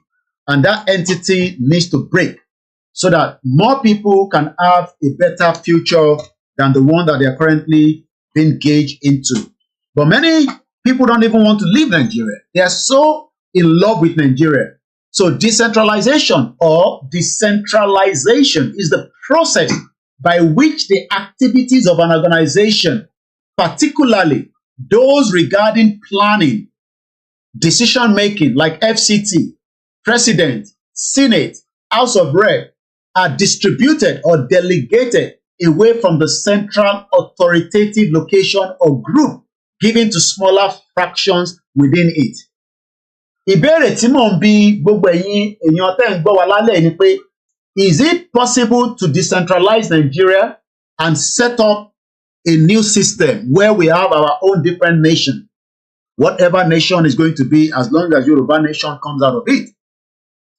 Is it still okay to go for restructure Nigeria? At what point? So again, the meaning of decentralized used to describe the organization or the activities which are not controlled from one central place. As it is right now, Nigeria is a fraud. Nítorí pé it is operating a fraudulent system. From the constitution is a fraud. Even Jonathan told us that it is only the British intention to keep one Nigeria. So if it is the British intention, mo kí Yawa Elizabeth Adesanya, mo kí gbogbo àwọn Muslim Association of Nigeria, mo kí Alhaja Baruwa, mo kí Alhaja White, mo kí àwọn Christian Association náà ti UK àti ti gbogbo àgbáyé, mo kí Yonkan dáadáa, àwọn ni wọ́n represent àwa, mo kí àwọn Mayon, àwọn yẹn ni Muslim Association of Yoruba Nation, mo kí Chief Imam Àdúrà Nígbà, mo kí gbogbo àwọn bàbá wa, mo kí gbogbo wa pátápátá. Jonathan told us something, and it seems that we forget quickly. Number one, it is too late for restructure. Who said that? This was Comrade George Akinola. Mo kí bàbá wa Rotimi James. Wọ́n ní Yoruba nation now no going back. Wọ́n dẹ̀ náà wọ́n kí Májàsọ́lá pé ẹ káàbọ̀ sílùú London. Impediment to Yoruba development is the impediment to Oodua development. Without Nigeria, we won't be where we are. 1962, we were far ahead of South Korea and North Korea. We were far ahead of China even. We had television before France. We had radio before South Africa. Now look at where we are today. I think it's a shame that even any Yoruba man can be talking about restructuring at this point in time. What are we restructuring? This country that is already shot to pieces? I don't think that's what we want. But they are always talking about giving Nigeria a chance. The patience of Yoruba with Nigeria has come to an end. Impediment to Yoruba development is the impediment to Oodua development. Without Nigeria, we won't be where we are. 1962, we were far ahead of South Korea and North Korea. We were far ahead of China even. We had television before France. We had radio before South Africa. Now look at where we are today. I think it's a shame that even any Yoruba man can be talking about restructuring at this point in time. What are we restructuring? This country that is already shot to pieces? I don't think that's what we want. But they are always talking about giving Nigeria a chance. The patience of Yoruba with Nigeria has come to an end. I'm thinking about how we've been having this conversation about the unity of Nigeria. And I reflect back at some of the prominent statements made by some of our founding leaders. And I feel that probably this will help us to have a conversation on the Nigerian unity. I just brought four, not to bore you. First, and I quote, not my statement, Nigeria is not a nation. It's a mere geographical expression. There are no Nigerians in the same sense as there are English, Welsh, or French. The word Nigerian is merely a distinctive appellation to distinguish those who live within the boundaries of Nigeria from those who do not. This is accredited to Chief Obafemi Awolowo, the former Prime Minister of the Western region. The second one, and I quote, it is true that we politicians always delight in talking loosely about the unity of Nigeria. 60 years ago, there was no country called Nigeria. What is now Nigeria consisted of several large and small communities, all of which were different in their outlooks and beliefs. The advent of the British and that of Western education has not materially altered the situation, and the many and varied communities have not knit themselves into a composite unit. This is accredited to Sir Amadu Bello, former Premier of Northern Region. The third, and I quote, since 1914, the British government has been trying to make Nigeria into one country. But the Nigerian people themselves are historically different in their backgrounds, in their religious beliefs and customs, and do not show themselves any sign of willingness to unite. The Nigerian unity is only a British intention for the country. So tó bá jẹ́ the British intention, why are we then forcing ourselves in this contraction called Nigeria. Many Nigerians don't know that Nigeria is a contraction. Mo kí gbogbo àwọn ìyá wa tí wọ́n ti wọṣọ wọn nígbà tí àwọn ìtì láǹfààní pé wọ́n tẹ̀lé wọn lọ sí ìlú Ìgbòho. Fọ́nrán yẹn ń bọ̀ láìpẹ́ yìí, à ń ṣiṣẹ́ lé lórí nílùú London níbí. Bọ̀ lágbára Elédùmarè nígbà tí a bá máa jáde ayẹyẹ dáadáa, nígbà tí olóyè bá máa wá, gbogbo wa náà la máa wọ̀, èmi náà máa wọ̀ tèmi, ẹ̀yin náà wọ̀ tiyín, olúkálùkù á wọ̀ tọ̀dọ̀ tiẹ̀. Mo kí gbogbo àwọn ìyá wa tí wọ́n ti wọ̀ tọ̀dọ̀ tiwọn ní èní àtàwọn tó ti wọ̀ tọ̀dọ̀ tiwọn lánàá. Ẹ ṣé gan ni, torí ìfẹ́ tí gbogbo wa ní la ṣe bá olóyè ra aṣọ yẹn. Tó bá ti lóòdì tán, a gbé wá síwájú wa. While we are still talking about Wọlé Ṣóyínká, ẹ jẹ́ ká padà sí nǹkan tí bàbá Wọlé Ṣóyínká ń sọ. Kí ni bàbá Wọlé Ṣóyínká ń sọ lọ́wọ́lọ́wọ́? Bàbá Wọlé Ṣóyínká ń sọ̀rọ̀. Ó ní ọ̀rọ̀ Nàìjíríà yìí bó ṣe ń lọ yìí, ó ní ó ti mẹ́hẹ. Wọlé Ṣóyínká ní ọ̀rọ̀ Nàìjíríà ó ti mẹ́hẹ, kólúkálukú máa lọ nílọ tiẹ̀. But àwọn kan náà pé Wọlé Ṣóyínká, ẹ jẹ́ ká ṣìjọ ṣe Nàìjíríà díẹ̀. I am asking again, is it worth fixing Nigeria? Nigeria is dead and nobody, and I mean it, nobody can fix it.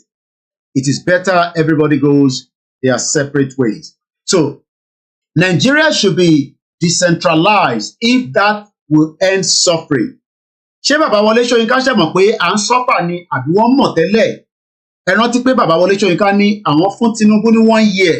After 1 year, táwọn bá rí nǹkan kan, àwọn máa gbóhùn síta. Ṣé ohun yẹn ni bàbá Wọlé Ṣóyínká ti ń fi síta nísìn?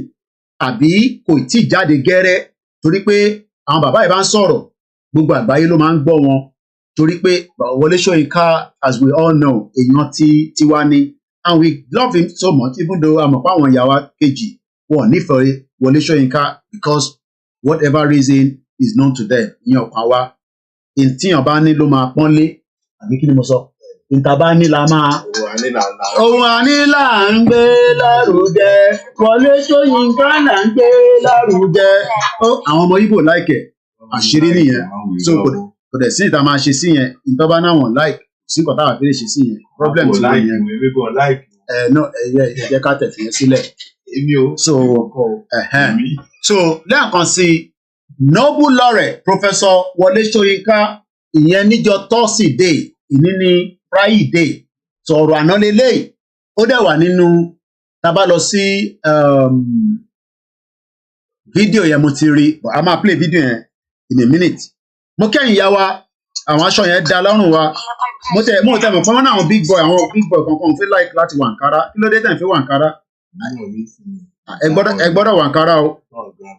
Àwọn girama ti bínú tán, gbogbo wọn ti wọ Ankara wọn, a máa gbé àwòrán yẹn jáde, ó ń lòdì lọ́wọ́ ni.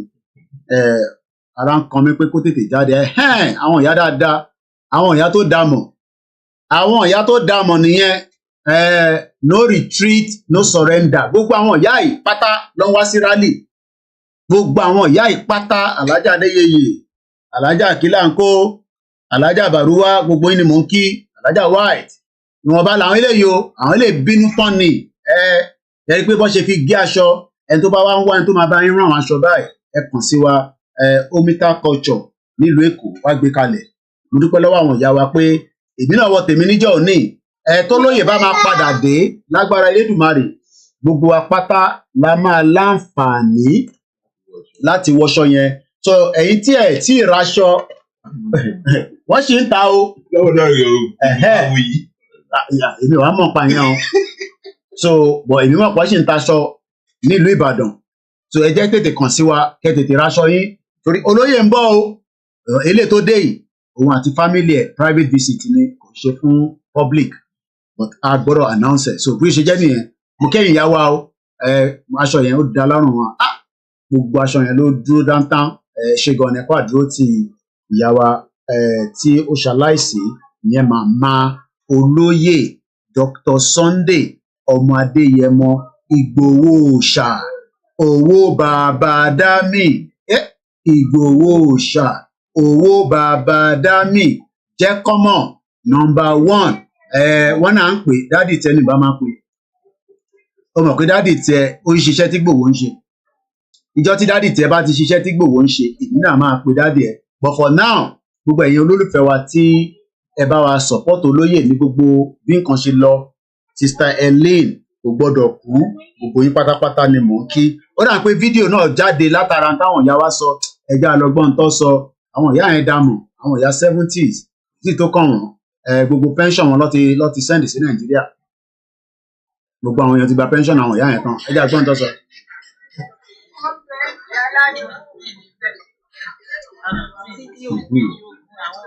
Àwọn ìyá kò àwọn ìyá kò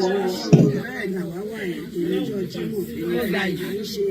Ọjọ́ mẹ́jọ òkú màmá wa màmá Yorùbá torí wọ́n wá tún kò tí wọ́n bọ́ sásìkò tí ìwà náà ti wọ́n ní London tó ń kọjá lọ pé kò sátẹ̀kùn fún ní London mọ́ ẹja kò ṣe ìyàwó.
Mute ẹ má bínú mo ti mute mic mi mọ́lẹ̀ ẹ má bínú. Nigeria should wake up. The sound is back. Ó ti padà ẹ má bínú. The sound is back. Ìgbà tá à ń play video tẹ̀ǹkan ẹ̀ àwọn ti yà wá ní mọ́ṣáláṣí ìyẹn ni sound yẹn ṣe mute ó ti padà nísìn ẹ bá mi confirm pé ṣé sound yẹn ti padà Mr. Labi Ọlákúnlé Jessica Mary sound yẹn ti padà. Ó ti padà because mo mute ẹ lẹ́ẹ̀kan ó ti padà sound ẹ ti padà ẹ ṣe gan ẹ̀yin back anything. So let me take that again. Nobel laureate Professor Wole Soyinka on Thursday 29th of February 2024 said Nigeria should break up if that will solve the age-long social economic problems, majorly poverty, insecurity facing the citizen. Do we all agree with Professor Wole Soyinka? Ta ló agree pẹ̀lú Professor Wole Soyinka on this? If you agree with Professor Wole Soyinka, ẹ bá mi fi sínú comment section. But Professor Wole Soyinka ní, it is time now that we break up Nigeria so that we can save lives. Many people are dying. There is no good health care. There is poverty. Mo ń wá lọ́sàn-án yìí. Thanks so much. So, Professor Wole Soyinka ti sọ̀rọ̀. Ṣé gbogbo wa agree pé in tí Professor Wole Soyinka sọ is the right thing to do to break up Nigeria so that we can save lives because Nigeria has failed every one of us. Do you agree with him or do you disagree with him? Èwo lẹ̀yin mú níbẹ̀? And we're gonna try and get the video because evidence wà kò ń ṣe pé àyè sọ lélẹ́yìí. In tí Professor Wọlé Ṣóyínká sọ òun là ń gbé síta. Èmi kọ́ ni mo sọ. He spoke during a launching of something to do with Punch newspaper yesterday. Do you agree with Professor Wole Soyinka that it is time now that Nigeria is dissolved? Àbí òyìnbó tó tún lò yẹn tó ní decentralized ṣé kan náà ni because àwọn olóyìnbó ńláńlá ni professor wọ́n ṣe ní decentralized tó tún ní break up. Which one ní ká múnú méjèèjì? Ariwo táwa ti ń pa láti 3 years lélẹ̀ pé the poverty level in Nigeria will not change because the center is not holding. The center ti ní fault. Ó ti mẹ́hẹ. But many people do not want to accept it because níbẹ̀ ló ti ń jẹ.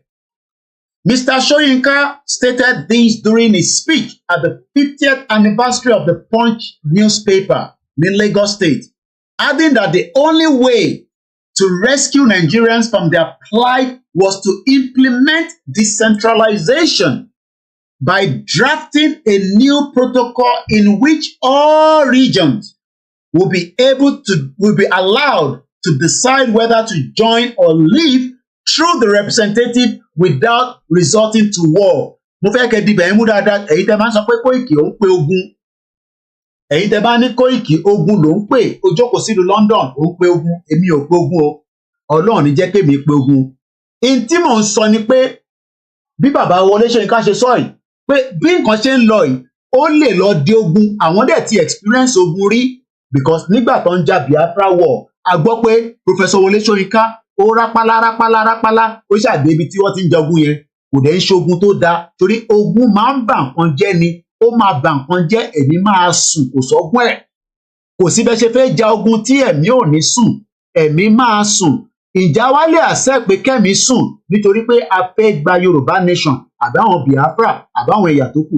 This is the reason why we would all sit together and decide the new protocol. The new drafting, òun ṣe drafting constitution là ń sọ nísìnyí, drafting of whether we and we can do it in a way in sequence. Wàhálà wà níbí báyìí, níbi iṣẹ́ tí wọ́n bá ní problem, ẹ gbé àwọn èèyàn dìde, ẹ gbé external wá, ẹ lo internal, ẹ wá máa dissect ẹ̀. Òun sọ̀rọ̀ lọ́kàn nípa ọ̀rọ̀ iná yẹn ní problem níbi iṣẹ́, iná wọn máa ń shut down. Eventually wọ́n ṣáà find out ti gbogbo ibi tí problem yẹn ti wá. Problem Nàìjíríà nísìn gbogbo àti mọ ibi tó ti wá. Why are we not looking into the problem? Kí là ń sá fún problem yẹn fún? Why is our politicians running away from the real problem until tó kú bá dé? Àwa máa sọ pé ogun ti dé o, ẹ wá máa sọ lọ́jọ́ iwájú pé àwa la dógun lẹ̀. Whereas àwa ń sọ nísìn pé ọ̀rọ̀ ogun kọ́ leléyìí, olóyè dẹ̀ sọ. Ẹja àtúgbọ́n tó lóye sọ, a gbọ́dọ̀ máa play fídíò lóye yìí lóòrèkóòrè. Bàbá wa Anthony sọ pé Nigeria cannot work. Bàbá wa Déwálé Àlàbí ní well done brother and CSI more wisdom. Bàbá Olútáyọ̀ Olúrìndé sọ pé yes we should break. Bàbá mi Adébọ̀wálé Nathaniel Adédèjì sọ pé 1914 plus 100 ó ti pé láti 2014 let us separate so that gbogbo gbogbo nǹkan tó dáa. Ìbíyẹmí sọ pé ẹ̀gbọ́n mi ìbí wà nílùú Benin Nàìjíríà nísìn owó Benin kan báyìí ṣe ló ń ṣe pàkà ó ń ṣe pòkò. Nàìjíríà ti stress gbogbo wa and most people that don't understand. I pity you. Mo ní mo máa gbé bàbá kan wá, mo ti sọ láti January, mo máa finalize bẹ́ẹ̀ni àti wọ́n ṣe máa wá sọ̀rọ̀ 20 years bí sì wọ́n ti san pension bàbá yẹn. Àwọn ni wọ́n gbé ọ̀rọ̀ gbogbo department kan láti Èkó lọ sí Àbújá. DG ni wọ́n kó tó di pé àkóbá àdábá. PhD as at 1982 ló ti gbà. Kò ń ṣe pé PhD honourable PhD pé wọ́n kàwé fún. Ìwọ tó ṣẹ̀ wá dáyé ní 1999. Ìwọ ọmọ tó bí ní 1999. Ìwọ ló wá gbọ́n ju àwọn bàbá yẹn lọ. Ọlọ́run ló ní kí bàbá yẹn fẹ́ yàwó nílùú yìí lọ fi lè padà bọ̀wọ̀ gba pension nílùú yìí nítorí pé bẹ́ẹ̀ kọ́lọ̀ ti ṣiṣẹ́. So ìwọ tá à ń sọ fún tó ní Koiki shut up. I don't think you understand ìwọ ọ̀tẹ̀ tí ìbẹ̀rẹ̀ iṣẹ́ débi kò fẹ́ gba pension. àwọn ìyá tó ṣiṣẹ́ lọ bèrè pé ṣé wọ́n sọ pension fún wọn ẹni bá fi mú kí ìyàwó Comfort Adélẹ́yẹ wọ́n ní the center ti broke àwọn òyìnbó ńláńlá làwọn drama máa ń lò àwọn ìyá yẹn ti kàwé tó pọ̀ wọ́n ní the center is broken it can never hold but àwọn Yorùbá people sọ pé máa hold látara pé àwọn olóṣèlú olè làwọn àwọn olóṣèlú mọ bó ṣe ń lọ wọ́n mọ̀ pé táwọn bá ń tàn yìí káwọn máa sọ fún yín pé ẹ wá kójà sáàrin gbogbo yín nítorí ẹ kó tó gbogbo ẹ̀jẹ̀ àwọn bára wa jà lé lórí transport in Nàìjíríà ní Lagos State kò jẹ́ kó dìjà tó bá jẹ́ pé gbogbo ẹ̀ ń lọ bó ṣe jẹ́ kó lọ bọ̀ nítorí pé àwọn kan fẹ́ dìbẹ̀ mú mo kíyà mi Ọlásùnbọ̀ Sàngólànà wọ́n ní Ọmọlúkà kọ Koiki lẹ fi sọ happy new month bọ̀kan náà ní gbogbo wa ẹ ṣé gan ni so mo bẹ̀ wá mò ń rọ̀ wá ẹ bá wa dá sétò fáwọn tó fẹ́ pè torí a máa mẹ́tò ìwálẹ̀ tó bá ti pé 2 hours a kọ̀ láti tètè jáde torí pé ọ̀pọ̀lọpọ̀ tó kàn rí fídíò ìgbà míì kan lè má yéèyàn ẹlòmíà ní fake video ni ẹlòmíà ní old video ni but that video tẹ́ ń rí àti picture èmi àtolóyè bẹ́ẹ̀ ni ní London ni o èmi ní eléyìí ò ń ṣe photoshop tó gbé together Abdulhakeem wọ́n ní I changed 60,000 safer today and I collected 132,000 naira. Wàhálà má ti wọlé báyìí o. Bàbá wọlé ìyàwó Elizabeth Adéṣọ́nà ní Nigeria had gone to the rest in the Lord. Bẹ́ẹ̀ ni mo ti yé mi ìyá mi Ọlásùnbọ̀ mo mọ̀ pé Ọmọlúkà náà lèmi náà máa ń jẹ́ Ọmọlúkà lẹ́ǹkọ̀ọ̀kan. Mo kí bàbá wa Tímìláwà ààrẹ ni pé wọlé ẹ̀rú báyìí ni ẹ pé kẹtẹ̀ bá wa kí olóyè pé káàbọ̀ sílùú London nígbùdó pé àsọ fún yín tẹ́lẹ̀ ẹ má bínú private visit ni ó dà ń padà tún ní àwọn àwòrán kọ̀ọ̀kan tó sì máa tún jáde ní fídíò tèmi ṣe ní airport ni o à ń lo fóònù yẹn lọ́wọ́ ìyá mi Mojí Adésànyà mú kí nígbà tí olóyè dé torí àwọn èèyàn lè sọ pé fake ẹ mọ̀ pé fake ti pọ̀ jù níta olóyè òde ń ṣe fake original ni àwọn ò ń ṣe Buhari dead or alive àmọ́ bí ó wà láyé àmọ́ bí ó ti kú kódà ìyàwó wúrà ọ̀dà nǹkan fẹ́ bá wa kí olóyè pé wọ́n káàbọ̀ sílùú ìlú London olóyè kọ̀ láti máa ń ṣe pé wọ́n wọ jákẹ́ẹ̀tì wọn ẹ káàbọ̀ sórí ètò ẹ káàbọ̀ mà ètò náà ni ẹgbẹ́ àjọ ń ṣe ni ó kọjá bẹ́ẹ̀ àmójúbà gbà ni àwọn náà kí wọ́n kí ẹ ṣe gan ni adúpẹ́ fọlóyè adúpẹ́ ẹ̀rọ lóyè nísìn tó ń ṣí fridge mo mọ tó fẹ́ mú nínú fridge yẹn mo jáwọ́ pọ̀ ṣí fridge kan nínú bàtà dé WA Smith níbẹ̀ ẹ máa sọ̀rọ̀ lọ a máa play ẹ̀ bá ṣì mute voice ẹ̀ ó yẹ máa sọ̀rọ̀ lọ yá wa.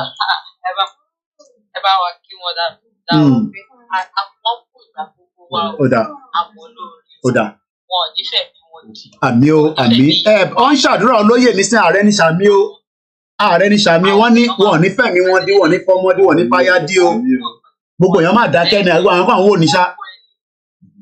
gbogbo ẹni tó bá tẹ̀ sí olóyè ó máa nìṣó lọ́rùn tó lóyè. ìyẹn wà important kọ́ lọ dúró dé lọ́hùn torí lóyè máa ṣe pẹ́ láyé fún wa. ìbájọ́ ọmọdé o ìbájọ́ àgbàlagbà láàbù àṣẹ Èdùmàrè àṣẹ. tó bá ti ru aburú Chief Sunday. wọ́n lè máa ru aburú rò ó wọ́n ní èèyàn àkàndá Elédùmarè ni kò sí tẹ́ máa ṣe sí ẹ kàn ń bínú ẹ̀ ni. àwọn làbúrò màmá bá ẹ ṣé gan ni ìyá wa ẹ ṣé gan ni. ẹ jẹ́ ká túnjọ wo fọ́nrán yẹn lára àwọn fọ́nrán kéékèèké tí nígbà tó lóyè wọlé dé sílùú London ní ìrọ̀lẹ́ yìí nígbà tí wọ́n ní ẹ jẹ́ ká jọ gbọ́.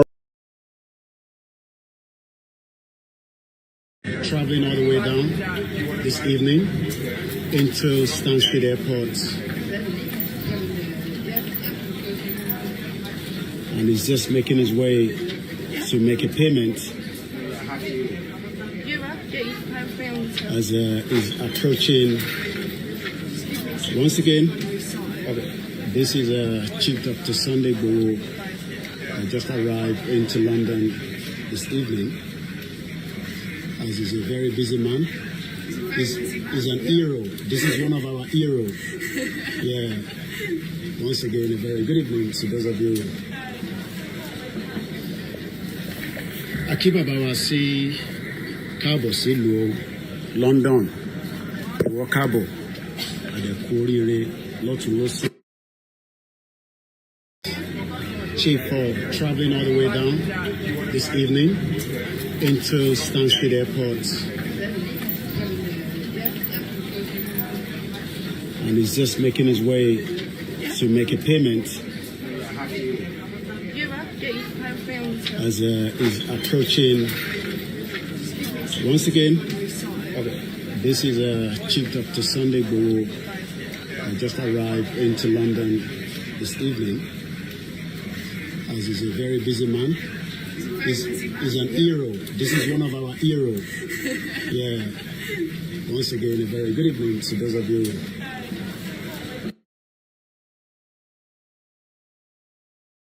A ṣe ń dúpẹ́ lọ́wọ́ bàbá wa lóyè ọmọ Adéyẹmọ Ìgbòho Òòṣà. Ẹja tún lọ sọ́dọ̀ brọ́dà wa Adams ó tún jọ́ mẹ́ta. Ẹ bá gbóhùn sókè. Ẹ bá wa gbóhùn sókè nígbà tí a ṣe ń fi àwọn fọ́nrán kéékèèké tí a bá olóyè ṣe nígbà tí a lọ pàdé wọn nípàdé àlàáfíà. Àlàáfíà lolóyè wà o, kò séwu rárá. Gbogbo ẹ̀yin tẹ́ ẹ ní sójà ń wá olóyè, èmi ò mọ bí tẹ́ ti ń gbọ́ yẹn. Sójà kọ̀ọ̀kan wá olóyè, àlàáfíà lolóyè wà. Ẹ gbóhùn sókè bàbá wa, ẹ bá wa dá sí ètò náà, à ń gbọ́ yín sà.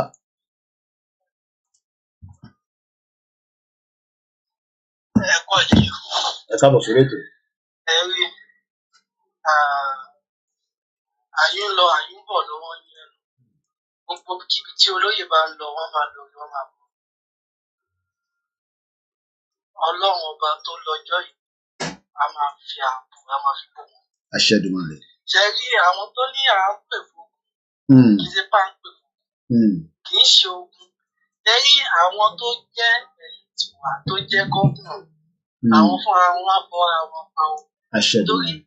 ìmọ̀ tí ojú àwọn èèyàn bá ṣe ń sí, tí ọpọlọ àwọn èèyàn bá ṣe ń là pé Yorùbá lè ṣe iṣẹ́ òótọ́ ọ̀nà pé ìmọ̀ yẹn lókun yẹn ká wọn mọ́lé jù wá. Tí ọpọlọ àwọn èèyàn bá ṣe ń sí, wípé Yorùbá lè ṣe yìí òótọ́ ni wọ́n sọ. Ìmọ̀ táwọn èèyàn bá ṣe ń dìde tó máa ṣe sọ̀pọ̀tì sí bẹ́ẹ̀ lókun yẹn ká wọn mọ́lé jù wá. Ó bẹ́tà kí wọ́n lè dìde ká fún wọn so wọ́n kò báyìí ká jòkó sókè láńtì wọ́n sọ padà wá fẹ́ fún wọn. Ká sọ tá a fẹ́ fún wọn. Ká sọ tá a fẹ́ fún wọn. Kí lẹ rí sí gbogbo tó lọ ní Odùduwà house ìyẹn nílé Ifẹ̀ ní àná, kí la rí sí, kí lẹ̀yin rí sí rádà nígbà tí a rí gbogbo bó ṣe lọ ní ìlú nígbà tí bàbá wa Ọọ̀ni of Ifẹ̀ Ọ̀jájá the second tí wọ́n pe gbogbo àwọn ọba pé bí nǹkan ṣe ń lọ yìí kọ́ máa ka gbogbo amọ́lé. Mr. Koiki, ìgbésẹ̀ ńlá. Ìgbésẹ̀ ńlá. Ẹni tí náà bá dùn sí kó lọ kó sódò. Òde wo ló máa lọ báyìí nísìn? Odò pọ̀ káàkiri.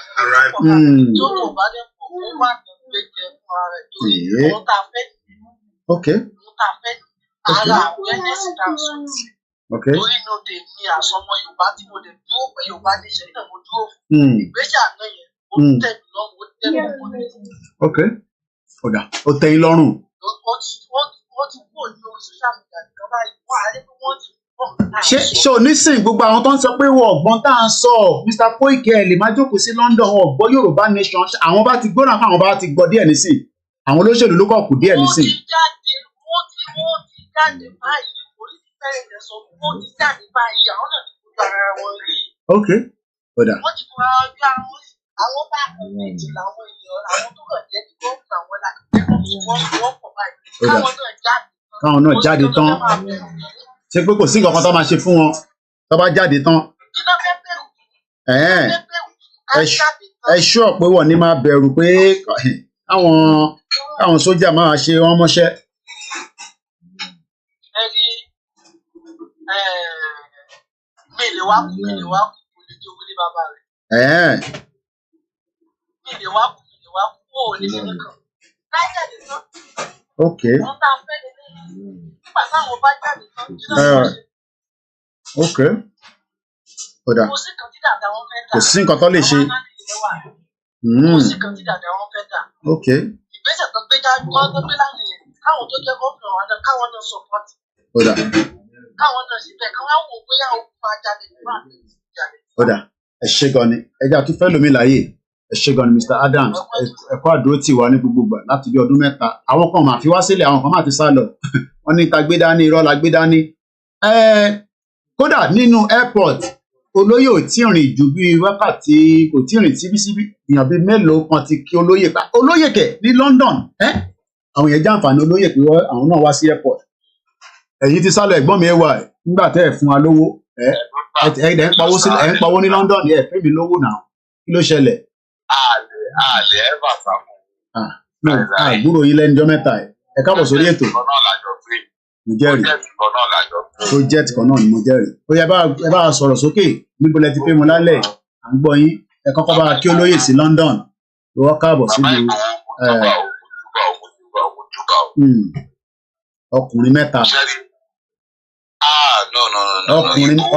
ọkùnrin mẹ́ta ni wàláì. Give it on charge for your face.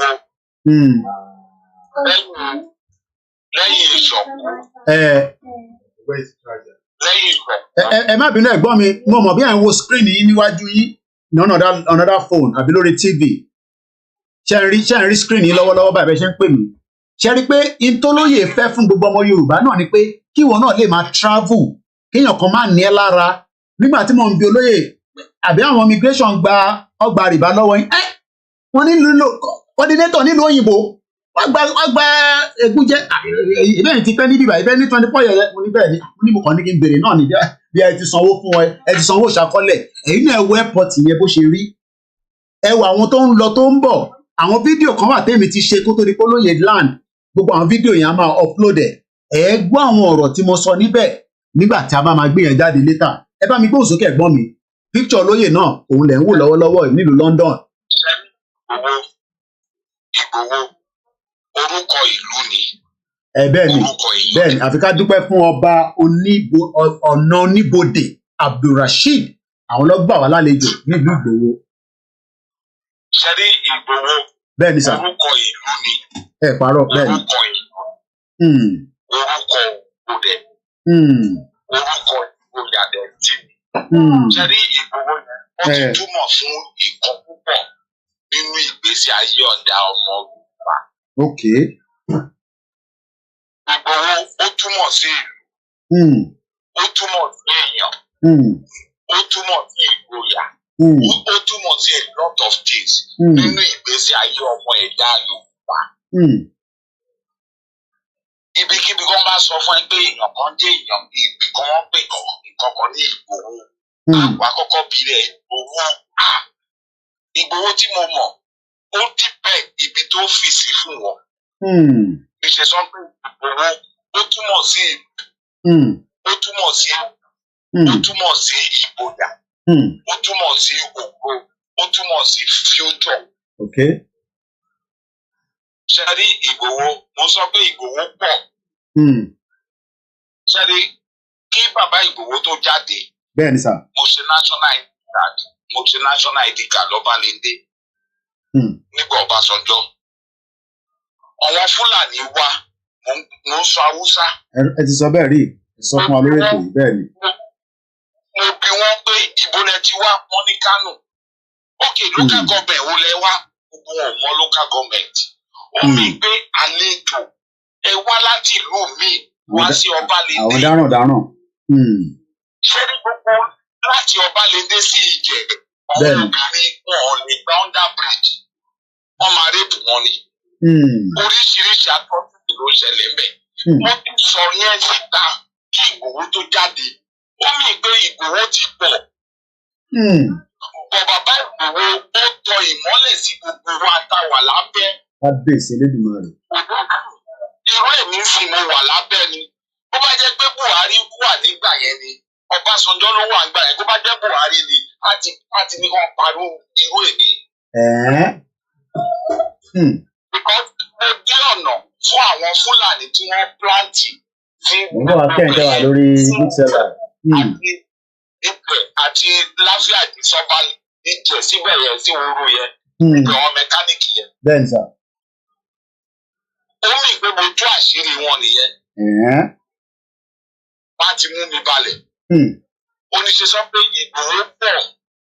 Ìgbòho ó túmọ̀ sí ìgbà. So gbogbo wa ni Ìgbòho. Oníṣẹ́ sọ pé Ìgbòho túmọ̀ sí ìlú. Ó túmọ̀ sí èèyàn. Ó túmọ̀ sí ìgboyà.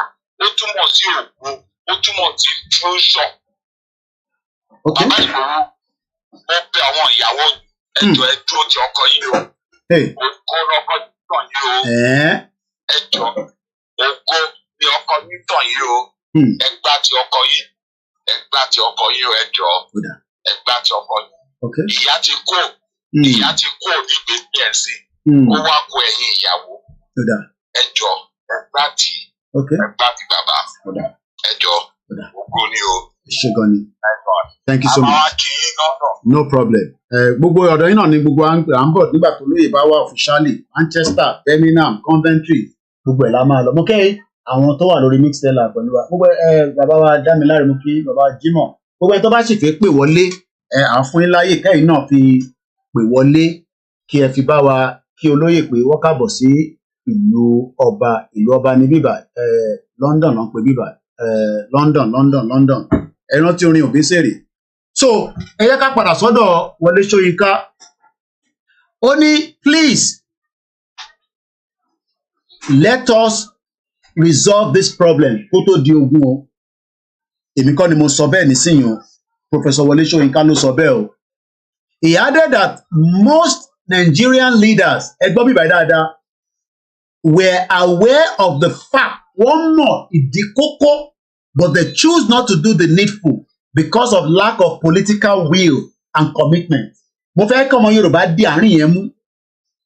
Ó ní gbogbo àwọn olóṣèlú wa pátá àwọn political elite àwọn leaders wa but in tó ń ṣe wọ́n ni pé wọ́n ò ní commitment.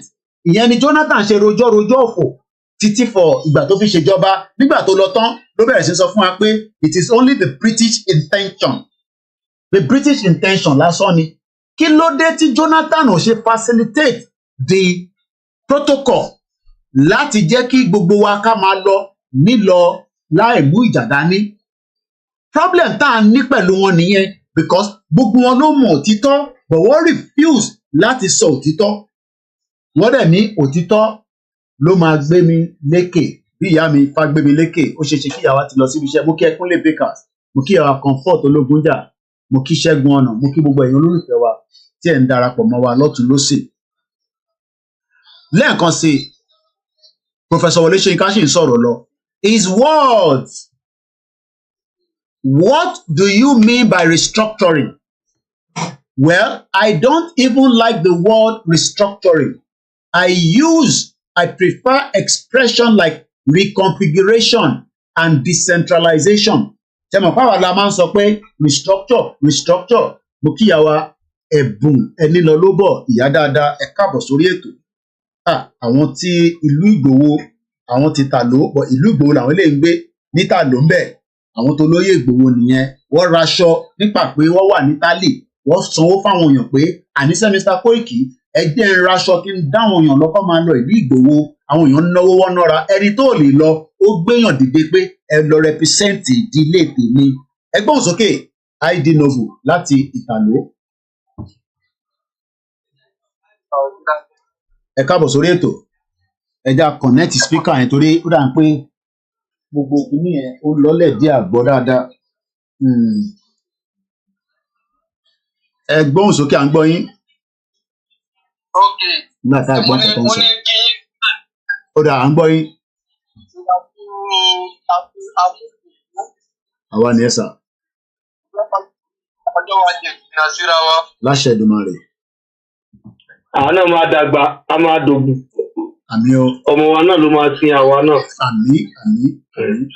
Ìpínlẹ̀ lórí ti méjì tí wọ́n ti ní Odùduwà house lánàá nù. Bẹ́ẹ̀ni sà, kí lẹ rí sí? It's a welcome development. Àdúpẹ́ fọ́lọ́run. It's a welcome development but nǹkan tí mi kàn máa sọ ni pé kí àwọn kọ́kọ́ ṣáájú náà àwọn kan tó ṣáájú náà. ọ̀nà olè ń tún gbé jáde káwọn kọ́kọ́ ṣáájú bíi ti báwo. no kí àwọn tó bẹ̀rẹ̀ prógráàmù ni àwọn Odùduwà ní àwọn nìkan kọ́kọ́ gbégbá orókè àwọn náà ti kan kólóyè kọ́kọ́ polóyè ilẹ̀ náà. torí gbà tí ẹlẹ́tẹ̀lẹ̀ tó lóyè kò sẹ́ni tó polóyè. so kò wá ń ṣèṣe tí wàhálà wà ń sìn náà máa wọ́n sáré pè wọ́n. so táwọn bá ti ń lọ tábà ti rí tán ti ń ṣiṣẹ́ tán ti ń báṣẹ́ lọ. so olóyè wa lè kún wọn lọ́wọ́. torí pé àìsí àgbúdọ̀ sí gbogbo ara káfí trust àwọn pípọ̀ yìí náà. torí tí a ní láti wà very careful. torí ọlọ́run ní jẹ́ ọlọ́run jẹ́ kára kú. so ká place káwa náà play smart. Ká play smart because wọ́n pè kan dáadáa náà ló ṣẹlẹ̀ tó tó yè.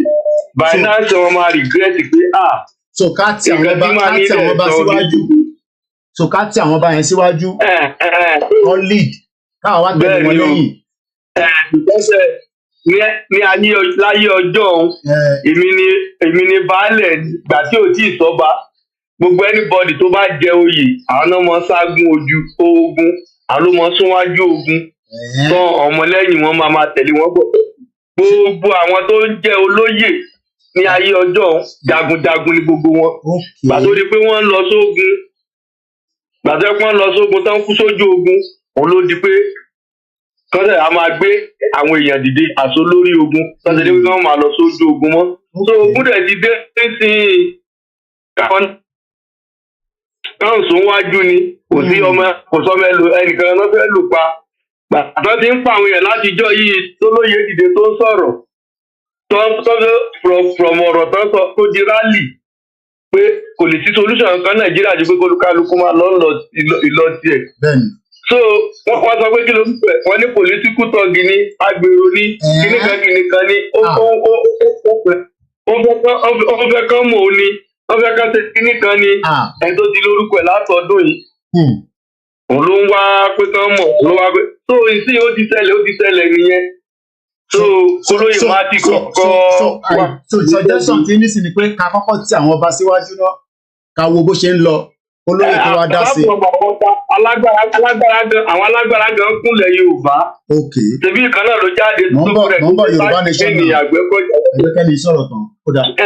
so àgbẹ̀ so kọ́ yẹn náà kàn kọ́ bọ́ síwájú káàrí mo bọ́ sí ibù Gani ibà Gani Adams sísọ láwọn ọmọ ogun ká gbogbo ilẹ̀ Yorùbá.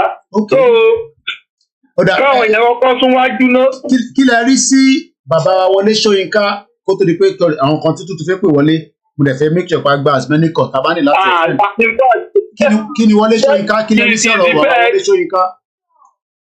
nǹkan tó sọ wà okay but problem tó wà ń bẹ̀ ni pé as a black person as a black president as a black leader ìwà wa ni ò dá a ti wà too greedy self-centeredness. even tí Buhari gan mú ara ẹ̀ bó tí Buhari Tinubu ṣe ní gbogbo ẹ̀ ṣe ń lọ yẹn ó yẹ kó ti pè kó ti call for what's the way forward o kò sí ọ̀dìgbà táwọn èèyàn bá tó sọ pé ìlú yóò kò lè gbọ́ ààrẹ do kò lè ṣe kíní kan o. Nàìjíríà bó ṣe wà yẹn Nàìjíríà kò sẹ́nibọ̀dì tó lè gbọ́ fún Nàìjíríà. ìfẹsẹ̀ ní everybody máa lọ nílò ààrẹ. ẹ ṣọ́ nípa yẹn abẹ́kan power ẹ̀kan fà síwájú. 100 ó tẹ̀ pẹ́ gan before Yorùbá nation gan kí tẹ̀lé kúrò Nàìjíríà gan mo ṣe sọ pé Nàìjíríà ti tóbi jù pé kéèyàn kan kó rù mi ò kàn ní lọ́kàn pé ó yẹ kán break ẹ̀ ní pé Nàìjíríà ti tóbi jù.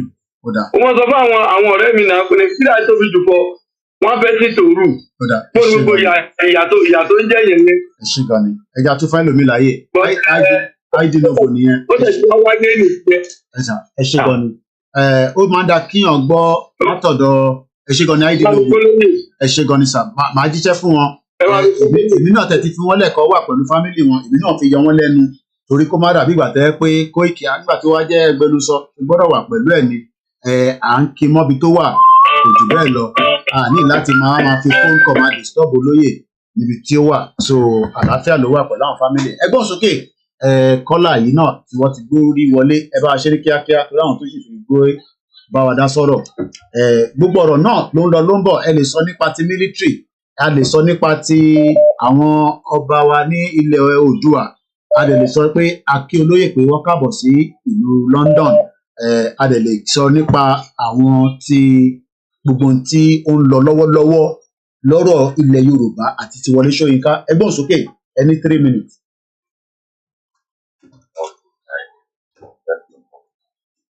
ẹ bá gbóhùn sókè o speaker dẹ̀ là ń lò ó mo mọ̀ pé látọ̀dọ̀ yín dẹ̀ ni ẹ bá gbóhùn yẹn sókè kó lọ sókè díẹ̀ hello sir. Hello, this is somebody everybody bàbá wa ẹ ṣe gan sir. nípa last quarter. bẹ́ẹ̀ni. àwọn ọba sọ̀rọ̀ àti sẹ́ńtà ìdílé sọ̀rọ̀ oyè mẹ́ta torí kó bá lọ sí abẹ́rẹ́ pé ó pẹ̀lú ìfẹ́sì ẹ̀kọ́ bákọ̀ pa ọlọ́run. ẹ jẹ́ gbọ́ yín dáadáa pé kó má lọ jẹ́ pé sẹ́tọ̀. mo fẹ́ tẹ̀sí olóyè ọ̀. so ok ẹ má bínú ẹ jẹ́ pé mi fẹ́ play devil advocate ṣé ó possible káwọn kábíyèsí àwọn balẹ̀ Yorùbá kọ́ sẹ́tọ̀ olóyè ọ̀ mo kàn ń play devil advocate ẹ má bínú ẹ pé journalist lè ní ó possible. ó yé mi ó possible. bọ̀ kí ló máa fẹ́ gain nínú kan bẹ́ẹ̀ yẹn kí ló máa fẹ́ gain níbẹ̀ something like that ẹ má bínú. àwọn náà fẹ́ gain wọn pé yẹ ẹni tó ń pariwo fún ti sọ́ọ̀bù tó fẹ́ kí wọ́n jọ owó tó ń pariwo pé kí wọ́n gbé ìdúró náà pé kí wọ́n bá máa gbé ìdúró níyàn tó máa jẹ bribe wọn tó máa sọ owó jẹ ẹ̀kọ́ tó yẹ kí wọ́n jẹ tó ó possible pé wọ́n fẹ́ di olóyè síwájú Gani Adams tó fi wà ń bẹ̀ nípa èsì jáde wọn ò ṣe méjì láti. ìbá wà lórí ìjókòó náà àwọn náà sọ sọ̀rọ̀ yẹn ìbá náà wà pé security ilẹ̀ Yorùbá ìbá náà wà lórí ìjókòó ok mo fẹ́ wá mú lọ sí ọ̀rọ̀ tẹ́ ẹ̀ sọ lẹ́yìn náà bínú yẹ mo gbọ́ yín sà. mo gbádùn yín. láti yẹ òfin fún ọba tí ìgbà ọba tó bá ní wá rẹ láàpọ̀ fún òní jáde síta. ok ó ti wá jẹ́ pé bàtò lóye wá wá sí ìyá ẹ̀ náà ó tẹ̀ wá ní. ṣe báwa Yorùbá náà la máa ní tí kò bá nídìí obìnrin ò kí ń jẹ́ kú mọ́lù síbí kankan ló máa link ló máa pa kankan wọ́n ní tí kankan bá ṣẹlẹ̀ báwa Yorùbá a máa ń rí òwe pa fún gbogbo nǹkan ṣèbí kankan gbọ́dọ̀ ṣẹlẹ̀ náà ni bí àwọn ọba yẹn ò tí ì rí kó ṣẹlẹ̀ dáadáa wọ́n nígbà tó pa ọba bíi márùn-ún wọ́n rí ó dà kó ti ń wọlé wá bá wọn màláfíà dẹ̀ sọ fún wa pé tó bá ṣe tán ní rural area wọ́n ń bọ̀ ní urban area mo gbádùn yín sà.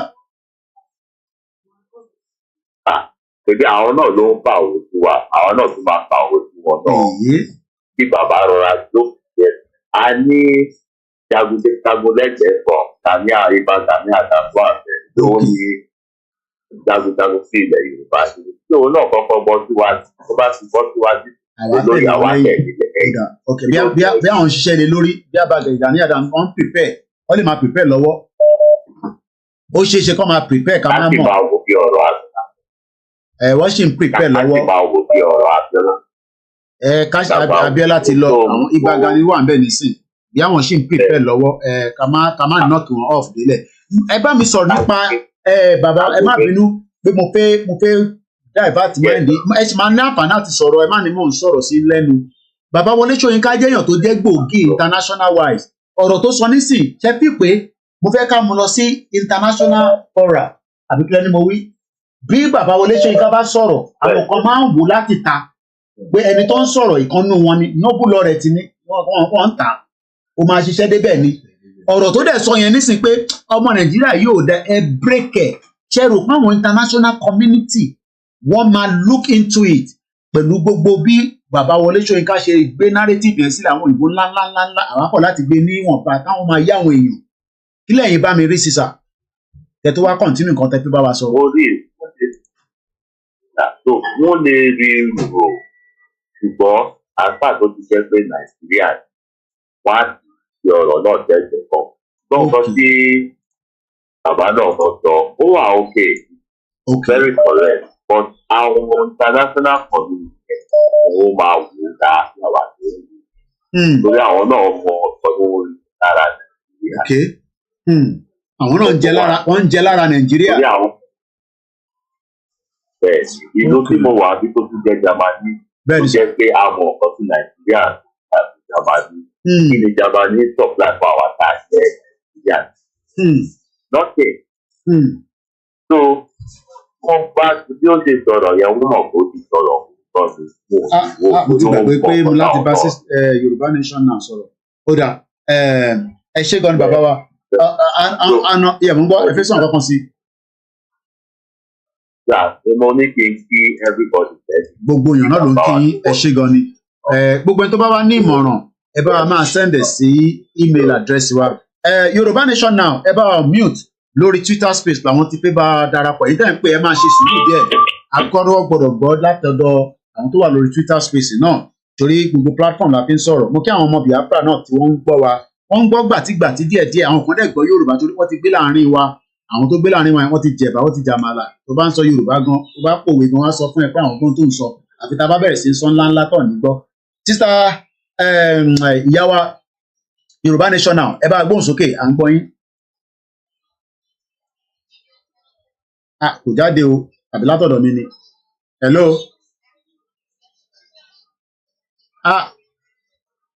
ó lọ́lẹ̀ rẹpẹtẹ ṣé mi láti mute mic mi ṣá ó yẹ gbóhùn sókè yeah go ahead.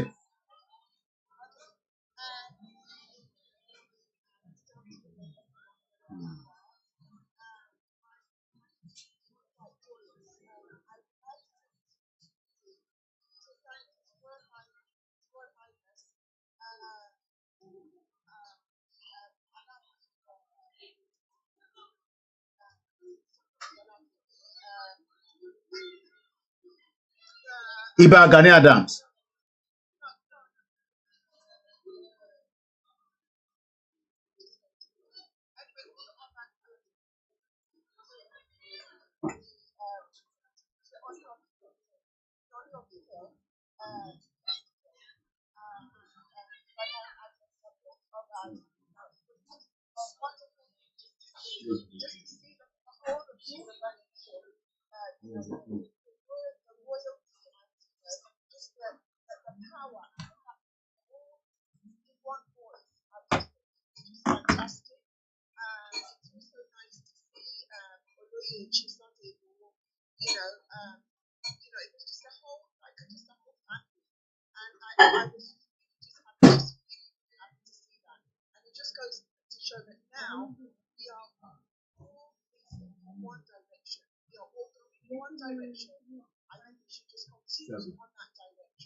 Okay. All right.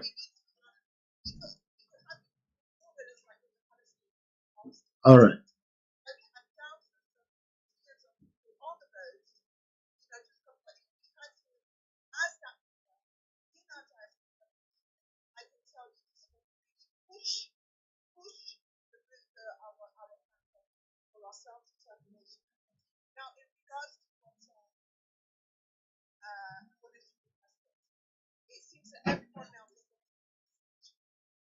Decentralization. And if decentralization is put together and anyone goes against, the rules of that decentralization, there should be an obstruction.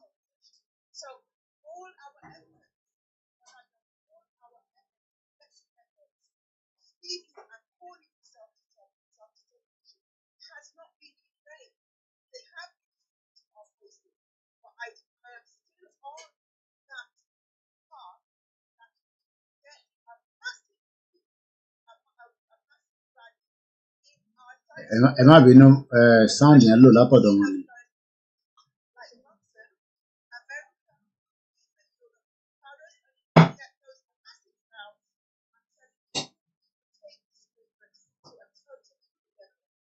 All right.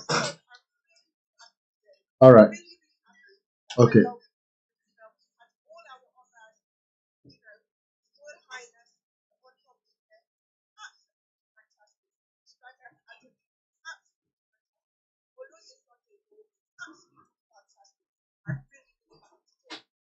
Thank you so much, Yoruba Nation. Now, even though the voice was very low, but what she was saying was based on the fact that we should plan a very massive rally for next year, where we can pull at least 1 million people on the street of London, to come and attend the the rally with Oloye and the rest of the other Africans as well. Let me allow Dami on the Twitter space. Anytime go ahead, Dami on the Twitter space. Let's hear from you. I think we've given you the mic. I don't know. Okay, you've gone back to listening. All right, let me leave you there for now because it seems your mic dropped. I don't know what happened there. Let's return to few calls. Yeah, the voice was very, very low. Koiki, your voice is loud enough, but the caller is very low. Yeah, the caller is already completed. Látòrí Twitter space ni wọ́n ti ń bá wa sọ̀rọ̀ ní tó fà á nìyẹn. Gbogbo ẹni tí ẹ náà fẹ́ rí olóyè, mo sorry, ẹ nílé rí olóyè because it's a private visit with his family and that's all I can say. Hello caller, ẹ gbóhùn sókè, ẹ ní few 3, 4, 5 minutes. Kàfi gbọ́n kọ́tà iná fẹ́ bá wa sọ sà. Ọ̀rọ̀ mi ò kọ̀ náà, pápápá náà ni máa sọ nǹkan tí n bá fẹ́ sọ. Sórí like wọ́n máa ń sọ kí nǹkan pé gbogbo wa ò lè sùn ká kọrí síbì kan náà.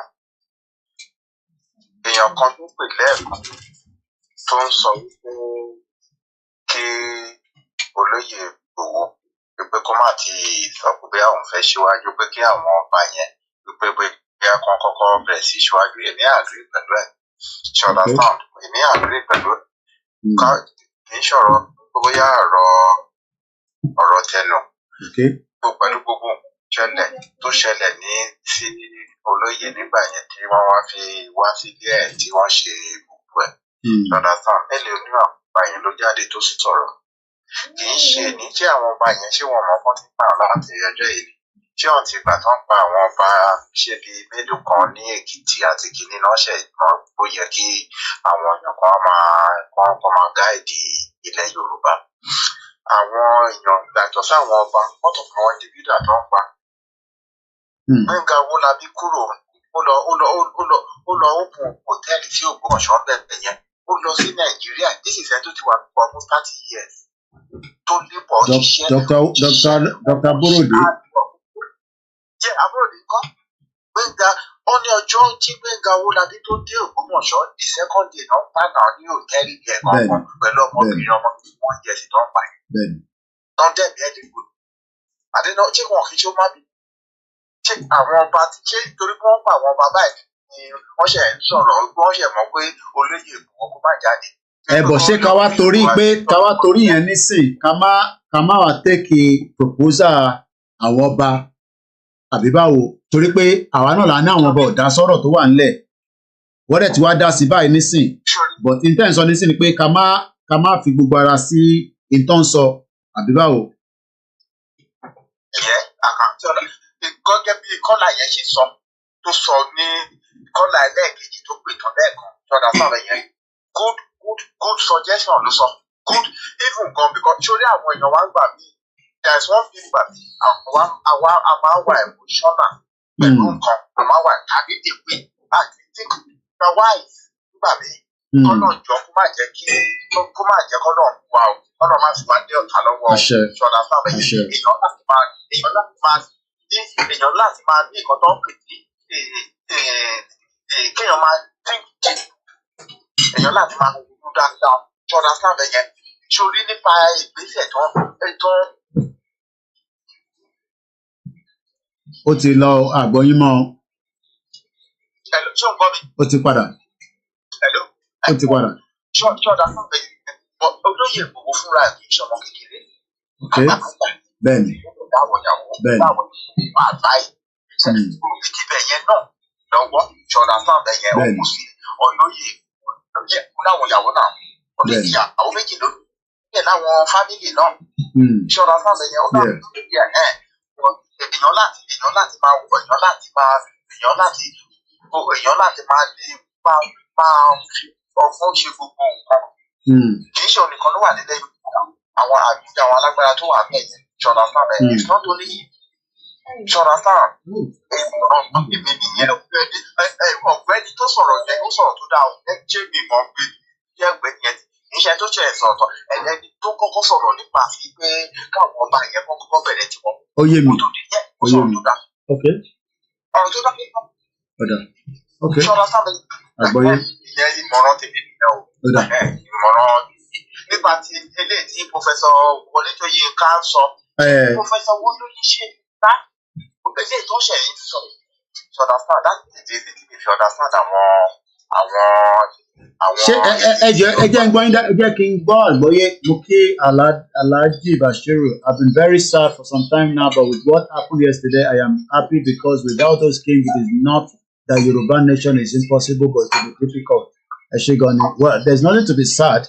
Nígbà táyìn bá náà yìí sad Alhaji Bashiru kí ni kíló àwa wá ṣe ẹ̀yin tẹ́jẹ́ bàbá wa ẹ̀yin ò gbọ́dọ̀ fi sẹ́yìn ẹ̀yin kan lẹ máa fún wa nífọ̀kànbalẹ̀ mo rí i pé go quiet lóòótọ́ but at the end of the day àwọn ọmọ yín báyìí tá a wà lẹ́yìn yín àwọn àbúrò yín lẹ́yìn ẹ̀gbọ́n wa bá ń bẹ̀rù táyà yín ń já tí ẹ̀ ń sọ pé ẹ̀ ń wà sad mo fẹ́ kí gbogbo wa wà sad movement ni mo ti sọ kò lè perfect a ti ń get it right à ń get it right tẹ́lẹ̀ náà but àbí àwọn kan náà wọ́n ṣe kí la fi àwọn kan náà ó bẹ́ẹ̀ rọ̀ ká máa kó bọn jáde máa pa olóyè ní ààyìnbọn látijọ́ ta fi kó rálì jáde àpàyàn kò sẹ́nìkan tó lè jáde pé wọ́n pààyàn àbí àti rányàn kan lọ pààyàn so adúpẹ́ pé àwọn bá ti dá sí i tí mo fẹ́ sọ lẹ́ẹ̀kan dádì wa tó wà lórí line pẹ̀lú mo kí bàbá mi Alhaji Bashiru ẹ̀ṣẹ̀gàn ẹ̀kọ́ àdúró ti wà òun ni pé bàbá wa Wọlé Ṣóyínká sọ̀rọ̀ ṣé decentralization tó ń sọ yẹn ṣé the same thing pẹ̀lú self-determination ni torí ọ̀rọ̀ yẹn ò fẹ́ yé mi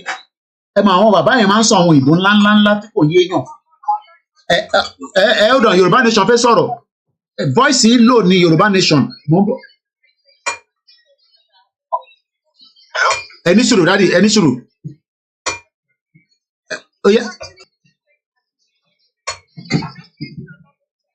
restructuring okay. Okay, slow this a little bit. Just a little. Okay. Okay, ó ti yé mi nísìn. Yeah. Àwọn ní professor ìyàwó àwọn ìbò yẹn kọ́ máa bá wa gbé sí in tó máa jẹ́ layman. Mo ń bọ̀ ní Yorùbá nation ẹni sùúrù mo ń bọ̀ lọ́dọ̀ yín padà. Mo ń bọ̀. Mr. Dami, mo mọ tí gbogbo line yẹn ṣe tó ṣe quiet tó tàgbọ́ yín dáadáa. Mo ń bọ̀ Mr. Dami, ẹ jẹ́ ká jẹ́ kí kọ́là yẹn sọ̀rọ̀ tán. Ẹ máa sọ̀rọ̀ lẹ́yìn kọ́là yẹn. Ẹgbọ́n sókè kọ́là wa èmi ti lọ mute mic nǹkan ẹ ti mute mic mi o ẹ̀yin tẹ́ wà lórí Twitter space ẹ máa sọ̀rọ̀ but line yẹn lò gan bí aláti ọ̀dọ̀ mi ni mo mọ wáyé ẹgbọ́n sókè sàmú gbọ́ yín. I can hear you but àwọn tó wà lórí line ò gbọ́ yín but mo ń bọ̀ Yorùbá nation now. ṣé o gbọ́ mi. mo ń gbọ́. Professor Wọlé Ṣóyínká wọ́n mọ̀ ló yẹ kí Nàìjíríà gbígbé Nàìjíríà is not a country now.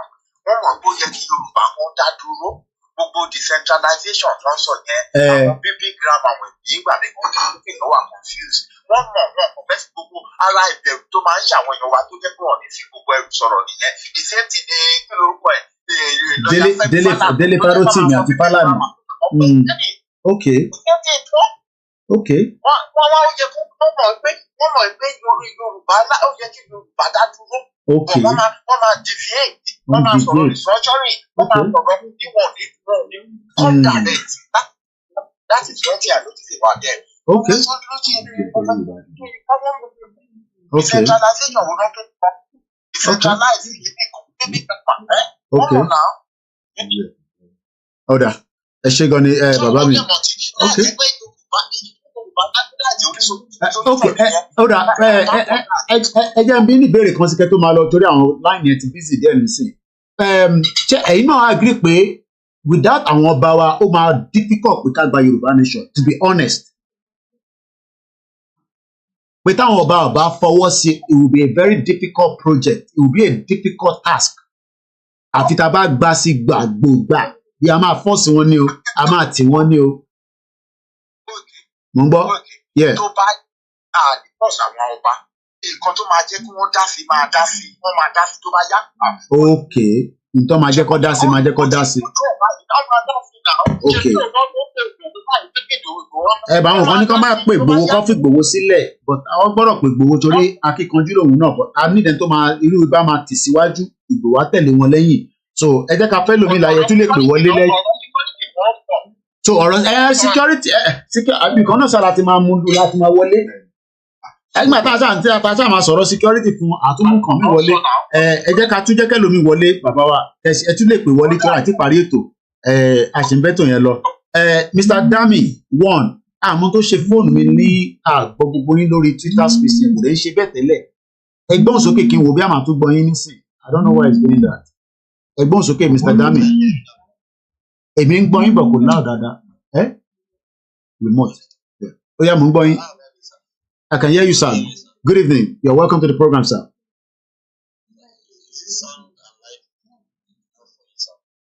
For me, but for those that are listening, is the problem. I think it's my phone. It's not from your end. I think it's just my own phone. But we will manage it. We have no choice. Go ahead.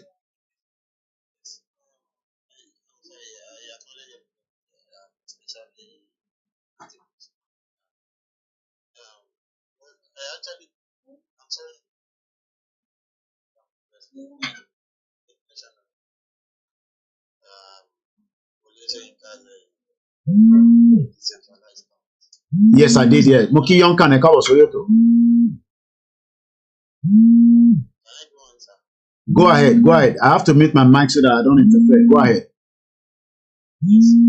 Firstly, I would like also to realize that Oleshenka is a terrible man. It's just like the likes of what's it called? It's just like the likes of Koiki and the rest. So he's a terrible man. He supports these people. No one that supports the person. Now he's talking about centralization. In that context, we mean a lot of things. But this one thing is that he's trying to make reference to things. But one thing I feel is trying to make reference to what's trying to say regionalism. And most of these politicians that want Nigeria to work better by so that they can enrich themselves and their family one generation because of the youth. They seem to be blind to the idea of regionalism. They seem to be blind to the idea of what Canada was trying to convey back then. They are like, okay, we cannot give these people the liberty, the freedom, the referendum. I'm very certain that is what Oleshenka is talking about. He can't support referendum, and because one of the standards for some of the things in all this system to be against them. So the journey is to be decentralized in that government what's it called, technology, government technology. Okay, let me ask you something.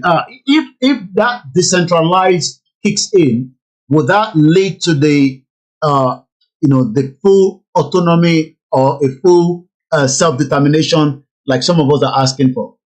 Do you think that will bring it? Because some people still believe in the restructuring, either restructuring or what Professor Wole Soyinka is saying, that decentralized.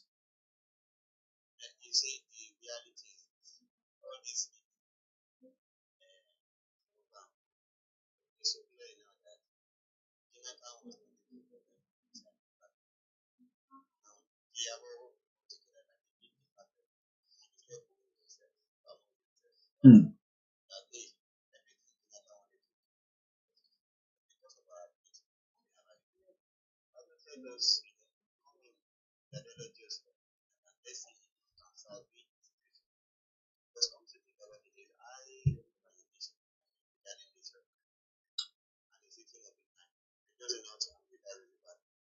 try to do the best.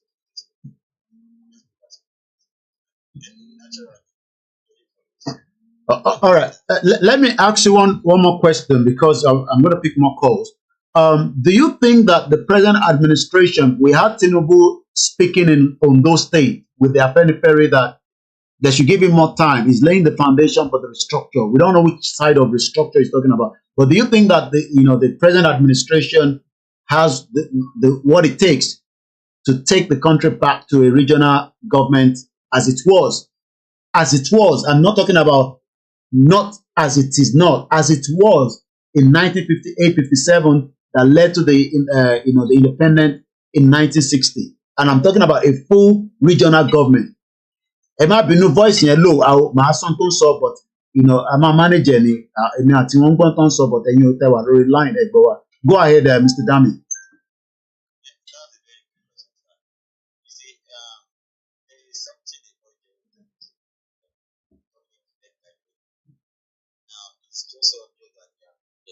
Made this country back to the 50s. Now they are like, let us take it back to the 50s. The only reality is what happened in those times. There was the issue of secessionists, of which we know today as self-determination. So it's inevitable one way or the other. So they are really scared now. How can you say you want to have a general system of whereby the police system is still coming from the central? Everything is still coming from the central. Now come to think about it. I've been arguing this point with people like me who believe in Yoruba nation, who believe in referendum. So the likes of Sunday, they seem to be politically motivated regarding this whole thing. But I even careless about all these issues. You understand? Because they are like I don't know, they are being used sort of. Now there is this rumor that Tinubu is bringing everything back to. I even heard from the Emanisuru Bishop for 1 minute. Then you have to land. Initially, mute background. Mute. Hold on. Okay. All right. We're gonna come back to you. 1 minute. On mute. Phone, any problem? All right, Mr. Dami. 1 minute. I'm gonna come back to you. I think I'm having issue with my phone. Maybe we might have to switch the phone and bring another phone in that I'm gonna use because we want to hear what people are saying on the space, but I can hear you faintly, but my people cannot hear you. So maybe I should end the space and restart it with another phone is the best idea. If not, your contribution, I can hear it, but we want millions of our listeners around the world to be able to grasp what you're saying. But what Danny was saying, just to rephrase, is that he doesn't trust Wole Soyinka, and also he doesn't think that APC, if I'm right, has what it takes to even take us back to what they're saying, even though Tinubu said so in Ondo State. So we're gonna come back to you. Let me end this. Yeah. Sorry, sir. Yeah. All right. I'm gonna end the space, but I'm gonna come back with another phone so that it's like we cannot hear much from everybody. So bear with me for 10 seconds. We'll end this one. We'll come with another phone. Bishop, go ahead while we are trying to get the other phone up and running quickly. To Bishop.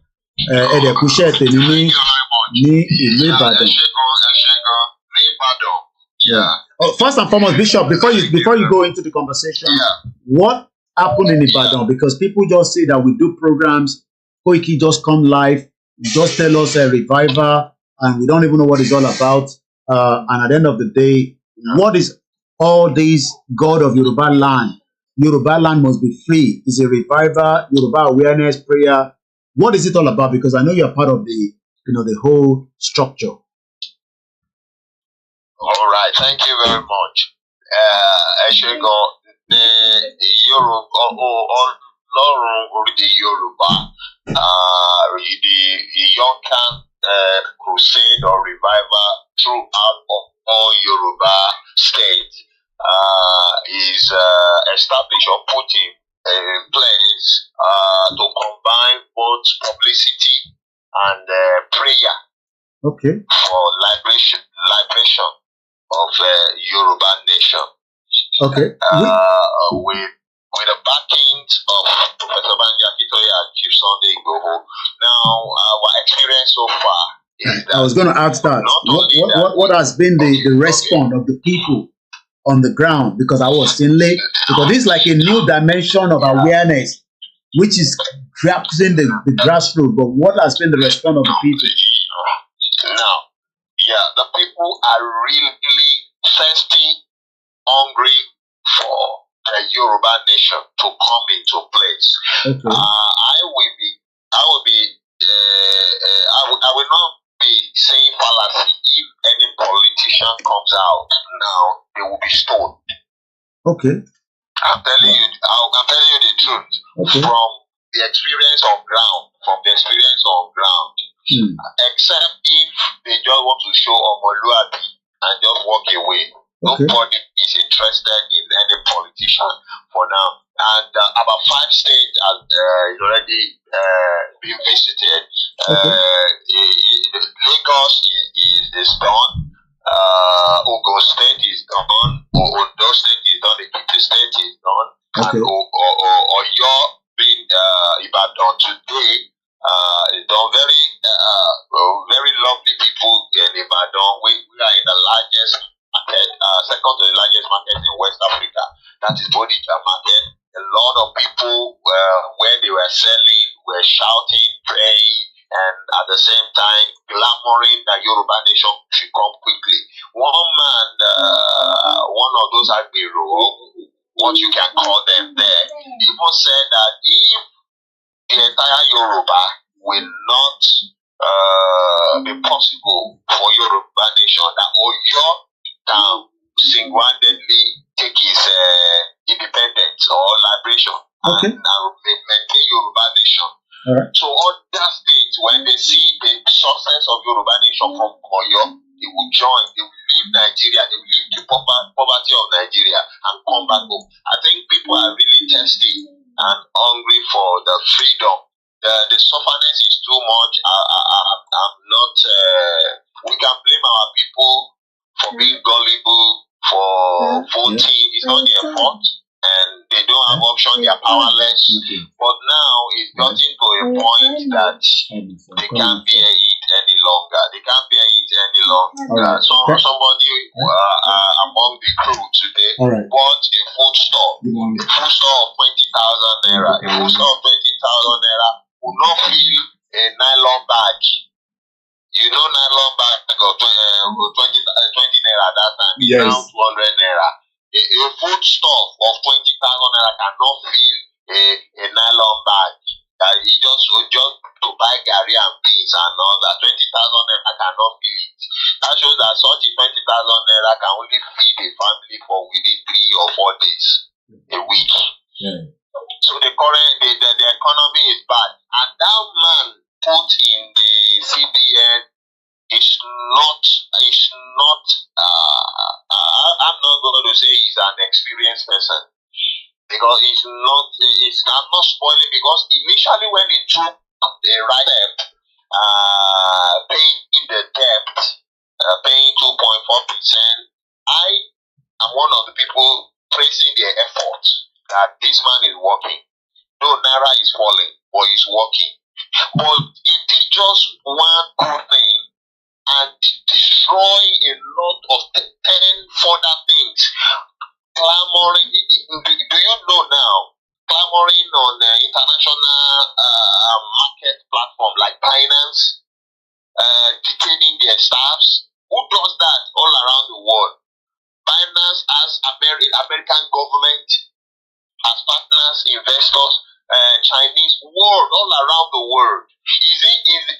Are you spending crypto in your society? Nigeria is not spending crypto in the society. You are spending fiat.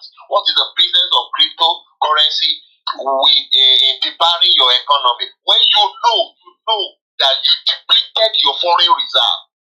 Why are these people doing like this? What Binance did, they sacked more than 250 young youths that are employed on Binance doing Burundi change. Either Hausa, Igbo, Yoruba. All 4,223 that they are earning living.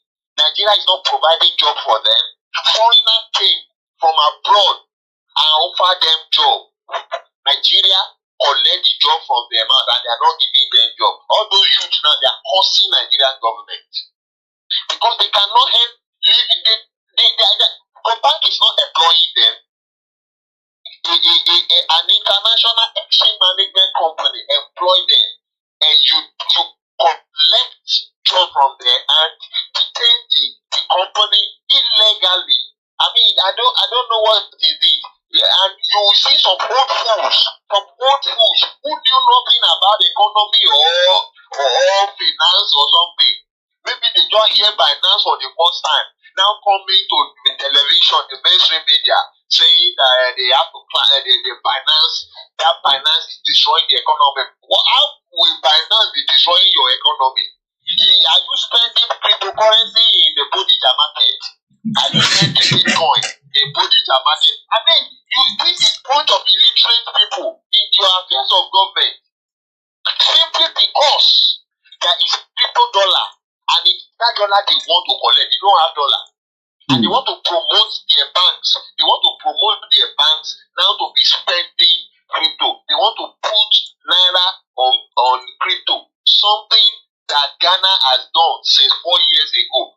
Nations around the world now see future of economy as cryptocurrency.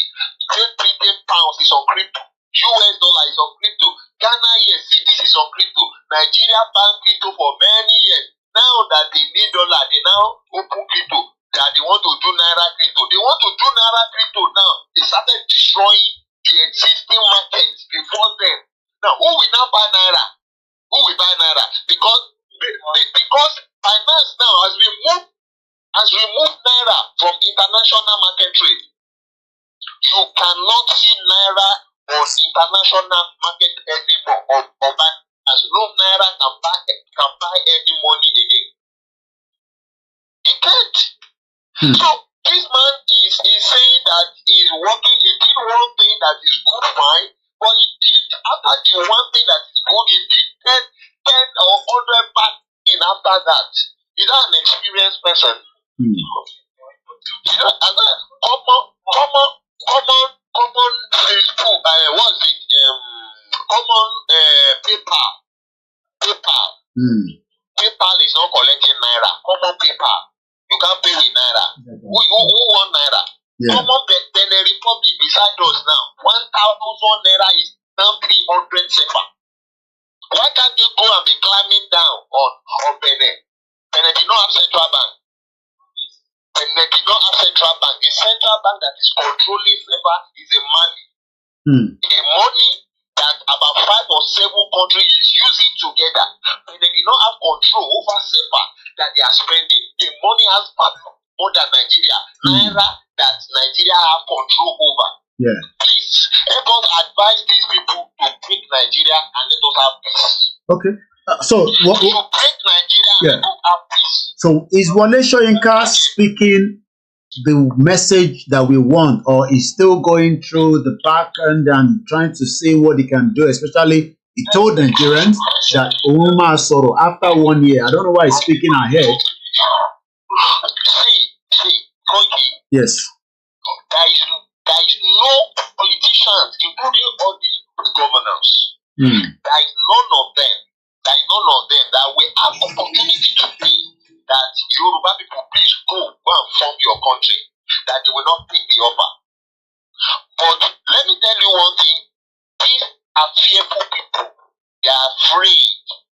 They are not exposed. They are afraid. So their fear is governing all their decisions. That is why they say that if you go want to bring war on them, because if you go say let us break. Now this Baba Wole Soyinka is summoning courage now to speak out. He's summoning courage because it has gotten to the point of no return. The last card that they want to use is Tinubu, and they saw that the last card is a failure already. Tinubu can't fix Nigeria. Rather, he's destroying the thing more, and people can take it. Very soon, the North itself will rise against Tinubu before the end of this year. Hopefully. And what I want to say is Yoruba people should not pity him. Including all those who are working for him. You should not pity him. You should not be sentimental. You should not pity him. He did not run you. Tinubu ràn yín. Or if you see in Lagos that we did what we do the publicity and the crusade. If you see TSS soldier coming around to watch what we are doing, to take a picture, snapping our vehicle, snapping for what? For what? For what? Okay. They want to know, do we come to cause Wala and we are preaching, we are announcing? I mean, for what? All right. For what? Okay. So you cannot muzzle on people without their will. You are not Almighty God. Okay. And let me tell you, if you go and study Europe, Europe today has peace because they disintegrate. They disintegrate and break down the mob. They break down the mob. Okay. Europe becomes successful and happy. It is against the will of God when you monster many people and centralize the authority. You are not Almighty God. It will burn you. It will burn you up. When God created human being in the beginning, He told Adam and Eve, He blessed them, and He said, "Go, increase and multiply, replenish the earth, replenish." Disintegrate, pín lọ ni kò sẹ́nìkan tó máa jẹ gàba lórí àṣẹ Ọlọ́run ni yapa lọ ni replenish the earth. Okay. All right. When you think that you want to muster everybody together and control them without, you are working against the will of God. You will ṣiṣẹ́ against ìṣẹ̀dá ayé àti ọ̀run. We ṣiṣẹ́ against it. So nature will work against you. That's why all these things are happening.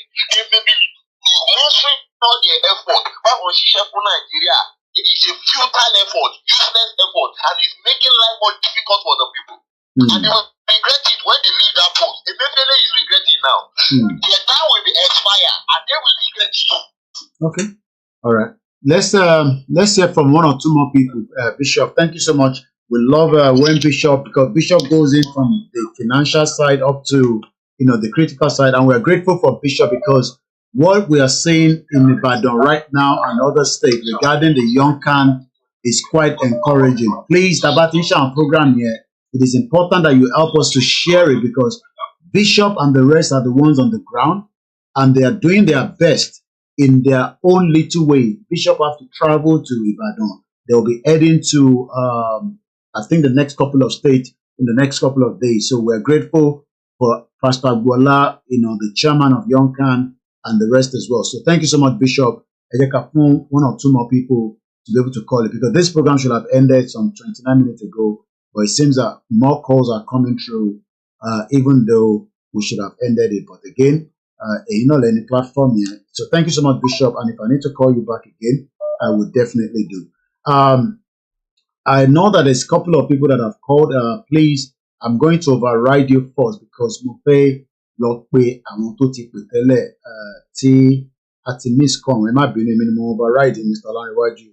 I am overriding that call. Let's first go straight to Mr. Oluwafemi. Like I said, many that have been sending message behind the saying, Koiki, like I said, it's a private visit. And when it's a private visit, it is not, official for anybody. But when it is the official one, there will be meet and greet. Put that Google Trafalgar Square, Nigbawa, like, Yoruba Nation now say. Let's listen to the next caller quickly as we, almost 10 minutes past 10 a.m. Moki olórí ẹbí wa, wàlátà tó wà lórí ìjókòó tó náà fi etí kọ gbogbo tó ń lọ. Ẹgbọ́n sókè. Ẹ kú ètò bàbá mi Koiki. Àjọ ń ṣètò ẹ̀ náà ní sà. Ibo lẹ ti fẹ́ bá wa wọlé. Òun yóò ní ha o. Láṣẹ Èdùmàrè. Ẹ kú updating, ẹ dẹ̀ kú àlejò bàbá Sunday Igboho. Adúpẹ́ fọ́lọ́ tọ́lọ́ṣọ́ àlejò ńlá ni. Má lọ. Ó dẹ̀ ti lọ, ó tún ti dé báyìí, àdúpẹ́ fọ́lọ́run. Bẹ́ẹ̀. Ẹ wo my own advice and my own contribution lórí àwọn ọba wa ní pé àkọ́kọ́ ń bẹ̀ àkọ́kọ́ appreciate wọn because àwa náà la ń pariwo wípé we need their support. Okay. Yeah. Èmi á appreciate wọn because tó bá yẹ pé wọ́n fẹ́ ṣàbòsí ni wọn ò ní gbé sórí afẹ́fẹ́. Tó bá yẹ pé wọ́n fẹ́ ṣàbòsí èrò ní ọba bíi 200 ò ní pọ̀ tó bẹ́ẹ̀ yẹn. Tó bá yẹ pé wọ́n fẹ́ ṣàbòsí ni ìyá mi ní bàbá mi. Yes, sir. Tẹ́ bá rí fídíò yẹn, a máa rí a lot of smile lójú àwọn ọba yẹn. Tó pọ̀ rẹpẹtẹ bẹ́ẹ̀ni ẹ parọ́. Nǹkan tó expect nìyẹn ṣùgbọ́n kò sí back up. But nígbà tí wọ́n wá rí wípé a lot of ọba ẹ̀mí jáde, wọ́n rí example tó ṣẹlẹ̀ sí ọba alára. Ṣó ti yín gbogbo nǹkan láyé yìí tí bàbá yẹn bá ń sọ, ẹni tó bá rí ọ̀kan ló máa mọ nǹkan tí ó ṣẹlẹ̀. Mo dẹ̀ mọ̀ pé ètò pọ̀ jù náà wọ́n bá wa yìí. Wọ́n rí ọ̀kan ṣùgbọ́n torí pé àwọn ìjọba ti gbàgbára lọ́wọ́ wọn. Mo gbádùn yín. Nítorí pé àwọn ìjọba yìí ti gbàgbára lọ́wọ́ wọn. And ẹlẹ́ẹ̀kejì lórí tí àwọn bá fi pé bàbá wa olóyè Sunday Igboho. Èmi á my own suggestion àmọ́ tèmi contribution tèmi ni wípé. Kàmá play to their hands. Èmi á tún fẹ́ kí àwọn ọba yẹn wọ́n tún organize another meeting bẹ́ẹ̀ yẹn tí àwọn governors tó wà ní Southwest bíi mẹ́ta máa wà bẹ́ẹ̀. Okay. Even though we know that their representatives were there, but it would be preferable that the governors themselves are on the seat. And we're still waiting for the communique. Ọ̀ní of Ife Ọ̀jájá the second sọ pé communique máa jáde. I'm still waiting for that communique. That is the moment pé èyí tí bàbá wọ ní sọ àwọn náà ti gbé ìgbésẹ̀ lábẹ́lẹ̀ kí gbogbo orúkọ bẹ́ẹ̀ kó tó lè tú kó tó lè gbèsè láì bẹ́ẹ̀. But bẹ́ẹ̀ ni bàbá mi mo mọ̀ pé wọ́n ti gbé ìdọ́tọ̀ ìgbésẹ̀. But èmi kàn fẹ́ kí is either governors or senators kó wà bẹ́ẹ̀. Tó ti ń kọ́ tí mo ń ṣe láti sọ. Àgbọ̀yé sà. So ọkọ̀ gbogbo àwa olólùfẹ́ bàbá wa àti àwa tí ta ní ìfẹ́ Yorùbá wa nation. Ọkọ̀ wa á lè balẹ̀ délẹ̀ because tẹ bá rí fídíò military man tó jáde yẹn. Ṣó ti yín? Ìyẹn náà tún bá ìfura wa because àwọn náà rí bí meeting yẹn ṣe lọ pé this meeting tó ń lọ yìí àwọn bí ipa agbára wọn ò lè kà.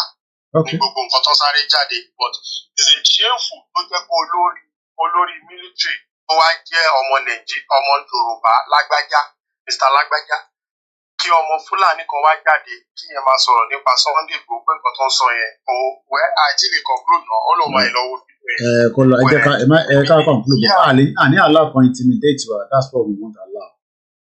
We won't give room for intimidation. That's the point. Yeah, we won't give room for intimidation here. Because that is like an intimidation.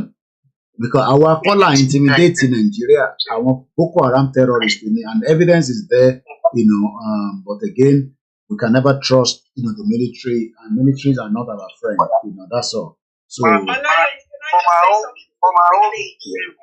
minute. Okay. Thank you so much. Agbọ́dọ̀ return call in torí pé ẹ ti pè lẹ́ẹ̀kan.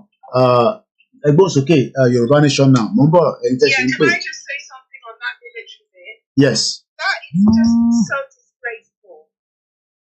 Because in the first place, we're in a democratic dispensation. Okay. The army should not even be showing them face. Okay. Mute mọ́lẹ̀ ẹ má ti sọ̀rọ̀ Mr. Ọlárẹ̀wájú please. Ẹ ní sùúrù sẹ́. Ẹ ní sùúrù Mr. Ọlárẹ̀wájú yẹn láti gbé ìgbésẹ̀ bá ti bẹ̀ ẹ ní sùúrù èèyàn kan ṣì ń sọ̀rọ̀ ẹ ní sùúrù síbẹ̀ ẹ̀ ń bọ̀. Ẹgbẹ́ òsókè Yorùbá Nation àmú gbọ́ lórí Twitter space. Yeah, that is just so disgraceful. It's only in one Nigeria that you will see the army coming out under a democratic dispensation.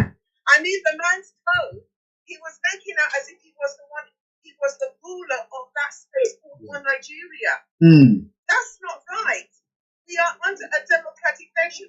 In fact, they should not even be seen.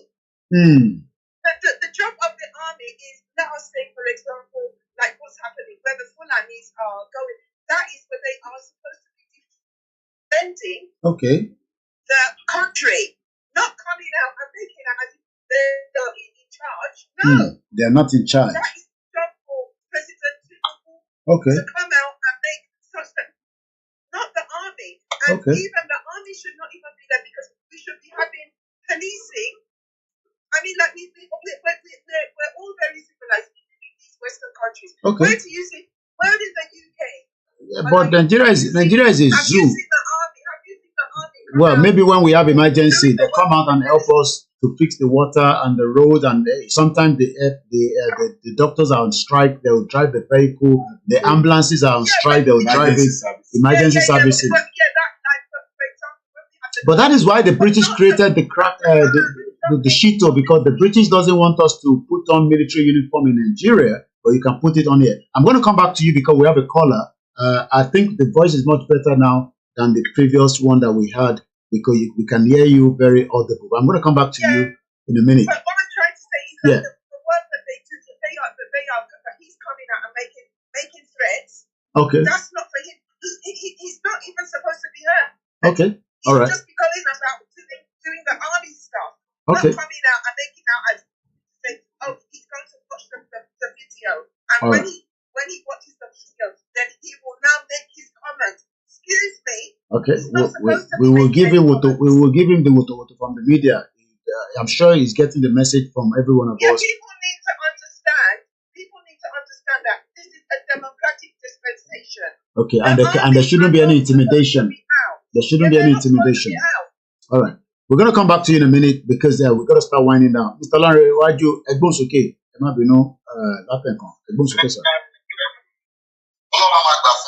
I share the marriage.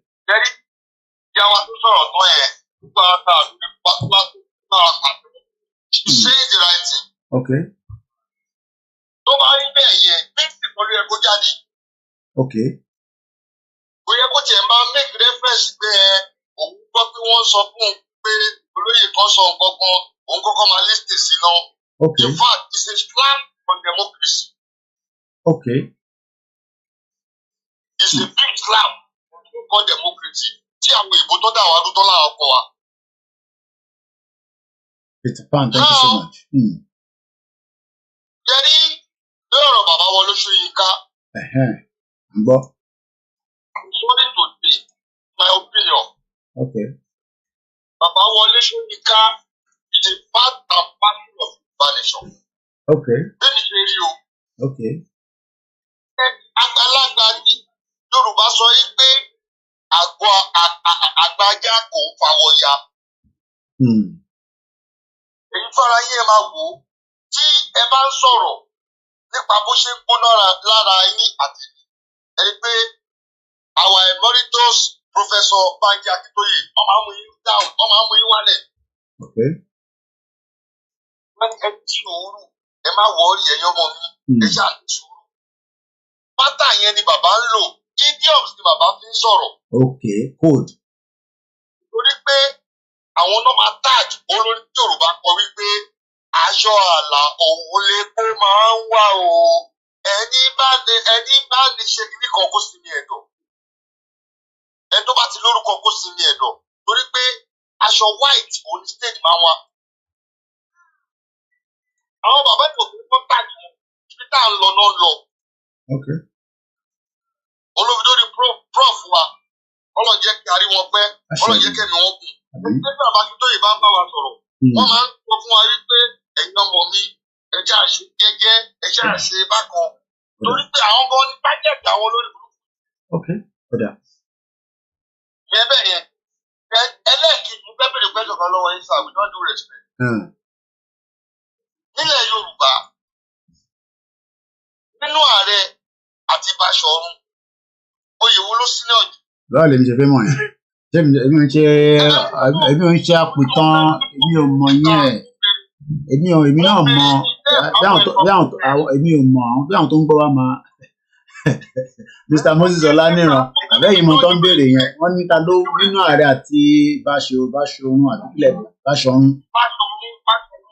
Bàbá Aláàfin tí ìbádẹ́bẹ̀ lọ́wọ́ wọn tí mo ní access wọ́n ti wàjà báyìí. Okay, with all due respect, sir, mo fẹ́ kí ẹ ṣe findings lórí ẹ̀. Àgbìyànjú. A gbọ́ nínú pípé Báṣọ̀run senior Ààrẹ. Okay.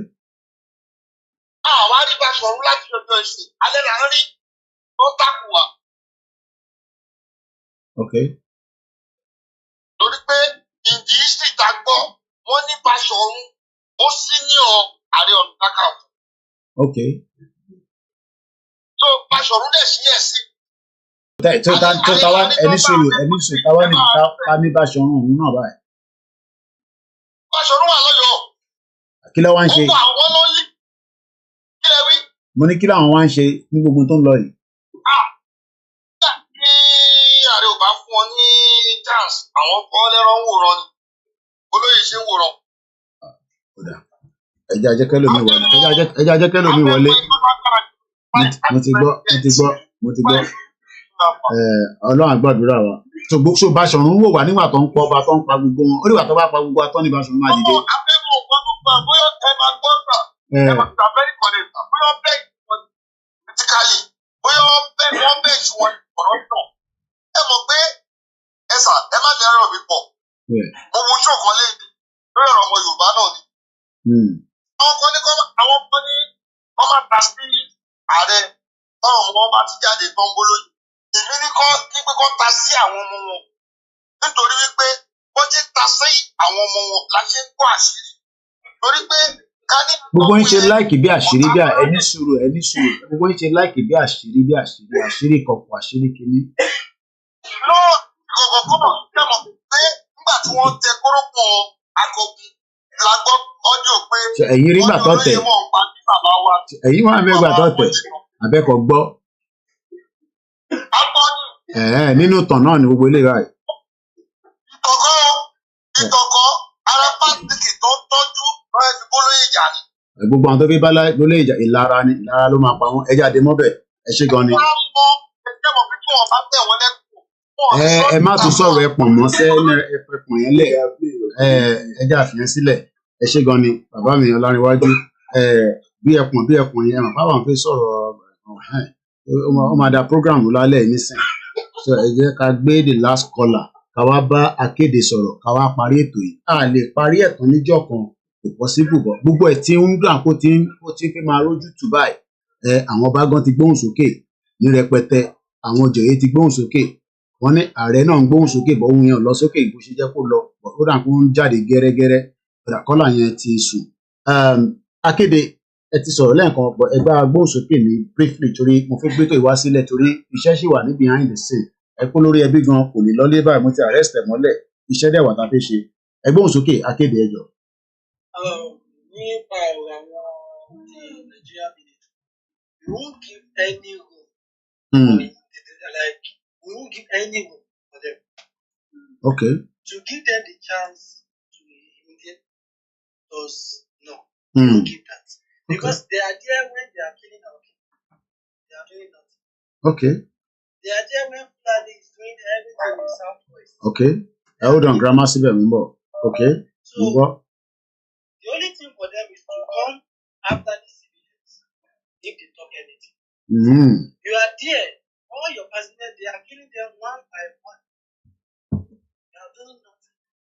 Ẹ̀bọ̀n ọ̀nà ẹni tó bá tíyàn bá lè lẹ̀dí mọ́ níyàn máa mú bí àwa ló fi lẹ̀dí mọ́ àwa là ní wá gbà fún wọn. When you can do this thing. Okay. Ìjọba lè ṣe sá. Ṣé àwọn military yìí?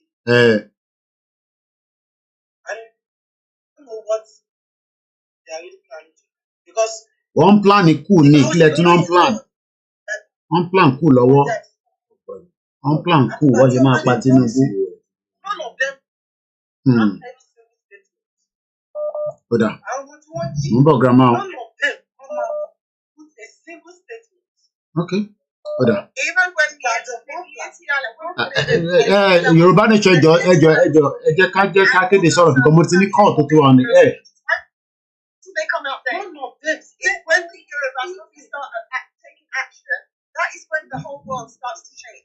Ẹ má ẹ̀ka tí take action because tá a bá bẹ̀rẹ̀ sí action nísìnyí wọ́n máa náà wà lápẹ́ gbogbo wa. I hope you know that the international community are watching everything that we're doing. Yeah, definitely. It is still one fighting. When it is still fighting, they will intervene. All right, I'm coming to you all. Can we move, please, Yoruba Nation? Because I got a call. Can we? All right, can we? They have no authority inside this democratic dispensation. Hold on. They have no authority at all. So all that man was saying was rubbish. Okay, all right. Bombo, I'm a play nǹkan tí màá yẹn sọ bọ̀ ká tó play ẹja gbọ́ látọ̀dọ̀ grammar because mo ní láti wind it down because I am now pressed with time. Ẹni sùúrù akéde ẹjọ́. Okay, deal with them. Ẹ jẹ́ ká wà careful because ìgbà náà máa tag wa pé terrorist ni wá. Ẹ kéde ẹ bá mute please. Ẹ bá mute ẹ má èmi gan tẹ̀ mute ara mi. Ẹ má bínú ẹ bá mute. Torí I'm pressed with time and I have a lot of things behind the scene tí mo ní láti sort out. Ẹ bá gbóhùn sókè grandma, màá ní láti press gbogbo wa with time ni ẹ má bínú because I'm very very pressed with time now. Ẹ gbóhùn sókè grandma. Gbogbo lé ń kí yín. Ọ̀rọ̀ mi àkọ́kọ́ lọ sọ́dọ̀ ES Buba. Okay. Tí à ń pè ní military, àmì ìdánilójú wo ni a fi mọ̀ pé military ni? Ṣé kìí ṣe àwọn rìpẹ́tà Boko Haram náà rán pé kó wá sọ nǹkan? Ẹ jẹ́ kí a. Mo kí ẹ Peter Ládélé. Tó ṣẹlẹ̀ kan ní Ondo State nígbà tí bàbá Tinubu wá sí Ondo State. Ọlọ́run mi ò pa bàbá yẹn mọ́. Àwọn ọdẹ ló wá àwọn lókùn àkùkù yẹn. Tó fẹ́ wá pa bàbá yẹn sí Ondo State. Okay. Àwọn tó wá síbẹ̀ yẹn wọn ò kéré gbogbo wọn náà dẹ̀ ní ìbọn jọ̀jọ̀jọ̀ dání. Okay. Bàbá yẹn wọ́n fẹ́ pa ni ìyẹn lọ bẹ́ẹ̀. Okay. Èso tún dàbí rẹ̀. Bàbá òòṣà ti wálé, ó ti wálé. Wọ́n dẹ̀ tún ti fohùn lẹ̀ nìyẹn. Ẹ̀yin ọmọ Yorùbá tí ẹ wà ní diaspora, ta ni ò ní àdúgbò nílé wa nínú wa, ta ni ò nílé, ta ni ò ní ìdílé, ta ni ò ní ìlú mi tó ti wá nínú wa. Ó ṣe díẹ̀ tí mo ti ń sọ̀rọ̀, ó tún ti wá ní ìsìn, ó tún ti fọ̀rọ̀ kalẹ̀. A ń gba ọ̀rọ̀ wọn bí ìgbà táwọn ń gbàgbà ọtí. A fi ń ṣẹ̀fẹ̀ torí ẹ̀fẹ̀ là ń ṣe yìí. Ta ni nínú wa tó ti gbé ìgbésẹ̀ níbi tó ti wá? Láti grassroots, ta ló ti gbé ìgbésẹ̀? Ó dáa, àwọn kan sọ pé kí bàbá wálé, àwọn kan ní kó jókòó sílé, ó dáa. Tí wọ́n bá wá ní kó wálé ní ìsìn, ta ni ẹni náà nínú wa tó ti ẹ̀sìn ní èèyàn méjì mẹ́ta tó ti pèsè kalẹ̀? Tó lè kí bàbá yẹn lẹ́yìn. Ṣé bàbá yẹn fún ẹ ló máa fún ẹ ìwérò ni? Àbí báwo la ṣe fẹ́ ṣe? But àwọn èèyàn tẹ̀lé bàbá ẹni sùn grandma but àwọn èèyàn ará àwọn èèyàn tó tẹ̀lé bàbá nígbà tí wọ́n dé yìí a lè sọ pé ará àwọn èèyàn àwọn tó kù ni à ń sọ àwọn kábíyèsí wa àwọn ọba àwọn olóyèkọ́ wa fọ ìyẹn ẹ bá gbọ́ bàbá sọ̀rọ̀ nínú fídíò yẹn pé kọ́ fáwọn ní amnesty kọ́ fọwọ́ kún àwọn àwọ̀ nídòwó but in terms of pé sáwọn èèyàn support I believe àfi tá a bá pé I'm sure pé èyí náà follow bóde mọ̀ pé ẹmu mọ̀ pé grassroots ní tó tá a bá sọ pé àwọn èèyàn tẹ̀lé bàbá àbíwọ̀ fọwọ́ kún wọn lẹ́yìn á dàbí pé àwọn tó wà ń lé à ń pull wọn down and I don't want us to do that àwọn èèyàn tẹ̀lé bàbá. Mi pé àwọn Koiki mi ò sọ pé àwọn tó wà ń lé nínú àwa tí a wà ní diaspora. Àwọn diaspora náà ló ń sponsor àwọn tó wà ń lé. Kì í ṣe gbogbo pátápátá. Àwọn kan sì ń ṣe àwọn yẹn sì ń ṣe àwọn tó ń ṣe APC wà á lè pọ́s àwọn yẹn. Àwọn tó ń yẹn wọ́n kú iṣẹ́ àwọn tó ń sponsor kéréje ni wọ́n Koiki. Ok torí pé àìtí full àwọn èèyàn ẹni sùúrù grandma interṣẹ́lú ni pé àwọn èèyàn tí lọ fowó sí the right purse ibi tó ní kọ́ fowó sí bí YSDM because àwọn èèyàn trust YSDM I don't know why àwọn èèyàn believe pé YSDM wà so until tá a bá lọ fowó sínú purse yẹn lọ́ọ́ ti máa pull owó fún gbogbo a lè máa ní kí everybody máa sanwó fún yàn kò lè work we need to have a collective purse tó wọ́n máa wọ bẹ̀. Ò dáa tí ó bá ti wá individually kò tiẹ̀ lè ṣe é ṣe ní Yorùbá bọ̀ wọ́n ní àbúrò la fi ń sọ̀rọ̀. So because tèmi bá ní mo fún yàn ní 20,000 àwọn tó kù tọ̀ rí ẹni fún wọn 20,000 kọ́ kò lè work bẹ́ẹ̀ yẹn so we hope that we can restructure that area. Yorùbá bọ̀ wọ́n ní àgbájọwọ́ la fi ń sọ̀rọ̀ àti báyìí ní ìsinyìí tí bàbá mílítírì tó jáde tó sọ̀rọ̀ ní ìsìn àmọ̀ràn mi sí àwọn kábíyèsí ni pé wọ́n padà lọ tún ìjókòó wọn jókòó. Okay. Wọ́n padà lọ tún ìjókòó wọn jókòó. Okay. Tó bá ní nǹkan tó máa ṣe tí kọ́ lọ ronú jinlẹ̀ sí orí ọ̀rọ̀ yẹn. Ibi tí ọ̀rọ̀ yẹn ti jáde gan kí ni àmì ìdánilójú gan pé kò sí ọmọ Yorùbá nídìí ẹni tó ń sọ̀rọ̀ yẹn náà. Wọ́n wá lọ ọ̀dún, wọ́n wá lọ òdì. Ó possible. Kí ló fún ẹni yẹn ní court láti sọ̀rọ̀ yẹn síta? àtẹ̀mọ́ àmì tó béèrè ìbéèrè tó ti lead síbẹ̀ ó lè jẹ́ ẹ̀kọ́ náà ló máa ní kọ́ béèrè ìbéèrè yẹn olórí ẹbí ti sọ lẹ́ǹkan torí àsìkò ní girama ẹ má bínú mo gbọ́ ìmọ̀ because we have to wind down. sọ̀rọ̀ bàtàbàtà wọ́n rí nǹkan kan ṣe sí. wọn ò rí nǹkan kan sọ sí o. ok. wọ́n pààyàn wọ́n pọ̀ ọba wọn ò jáde kó sọ̀rọ̀. Sunday ò gbọ́dọ̀ sọ̀rọ̀ kò gbọ́dọ̀ sọ pé. ó máa sọ̀rọ̀ gbogbo pé kó má sọ̀rọ̀ yẹn ó kàn máa sọ̀rọ̀ at the appropriate time kò ń ṣe gbogbo ìgbà ló máa sọ̀rọ̀ that's pé kò ní sọ̀rọ̀ yẹn kọ́ fi yẹn sílẹ̀ so at least within this period tí mo fi bá lóye sọ̀rọ̀ it's good to say him kò sí fóònù kò sí nǹkan kan ọ̀rọ̀ ẹ̀gbọ́n àtàbúrò lájọ bára wa sọ ẹ ṣé gan ni grandma torí àsìkò ni ẹ má bínú. bàbá wa ò jájá ọ̀rọ̀ èkú ìdá wà lọ́wọ́ wọn o. Èkú ìdá wà lọ́wọ́ wọn. Ọlọ́run jẹ́ kó rí lò dáadáa síbi tó máa lọ. Àwọn ní nọ́mbà síbẹ̀ ní ìpínlẹ̀ Yorùbá. Àwọn nọ́mbà síbẹ̀ ní Kọ́lá Àsókótó àti ní Kánò ní. Bákan náà ní ní tó bá ti pè é bàbá tó ń kọ́ àwọn àti ọ̀nà àárọ̀ wọn lọ́wọ́. Ẹ ṣé Èdùmàrè ẹ ṣé gan ni grandma èwo lélẹ̀ tó tún lọ rìn jáde kẹ̀ à ń jẹ́ kí fóònù rìn jáde olúwa ni máa sùn mọ́jú.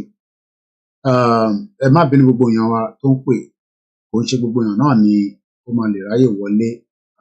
I am pressed with time now and we need to wind this program to an end. Gbogbo ẹni tẹ́ ráyè pè wọlé at the appropriate time again we will be back with more programs. I have a lot of things to deal with behind the scene. My name is Olami Koiki but before we go ẹ jẹ́ ká gbọ́n tí military man yẹn sọ lẹ́ẹ̀kan sí.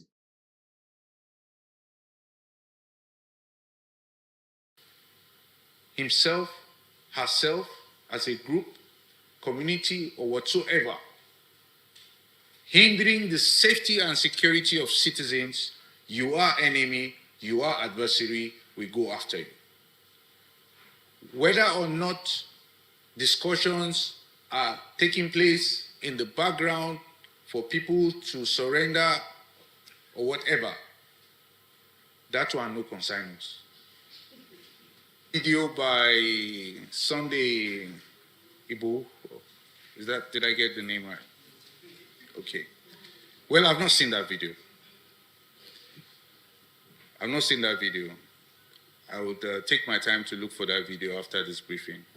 But one thing I can say is that the military has always welcomed, we have always welcomed alternative ideas. We've always welcomed communities. We've welcomed stakeholders to come forward, provide ideas on how we can change the situation and make it better. If what he's saying is to make the situation better,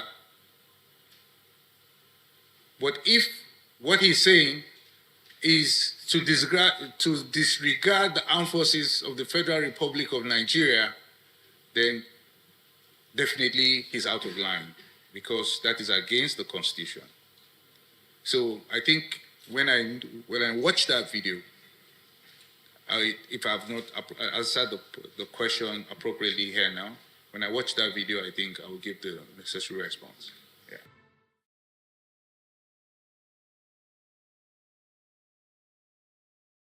What an interesting time ahead in the history of we, the Yoruba people. We have a lot of work to do, and that work starts from me and you.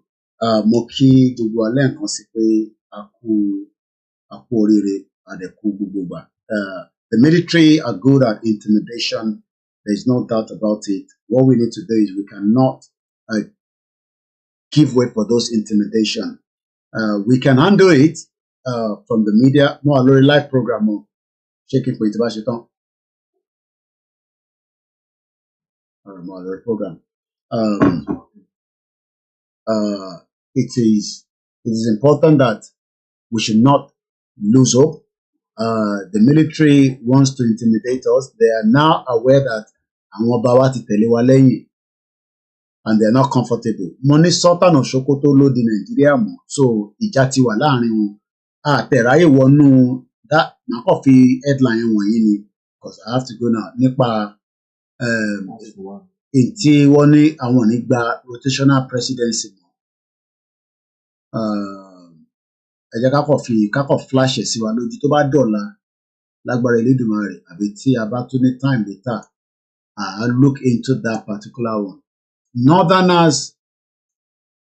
Northern Nigerian group have now withdrawn support for rotational presidency, accuses President Tinubu of shortchanging the region. Addressing journalists on the new move, the president of the group, Senator Ahmed Abubakar Molayidi, alleged that the northern Nigeria was shortchanged. Tinubu ti lo gbàdúrà fún wọn, ó ti lo 419 fún wọn lọ́sàn yẹn, kọ́mọ sọ bẹ́ẹ̀ àwọn lọ́sọ bẹ́ẹ̀.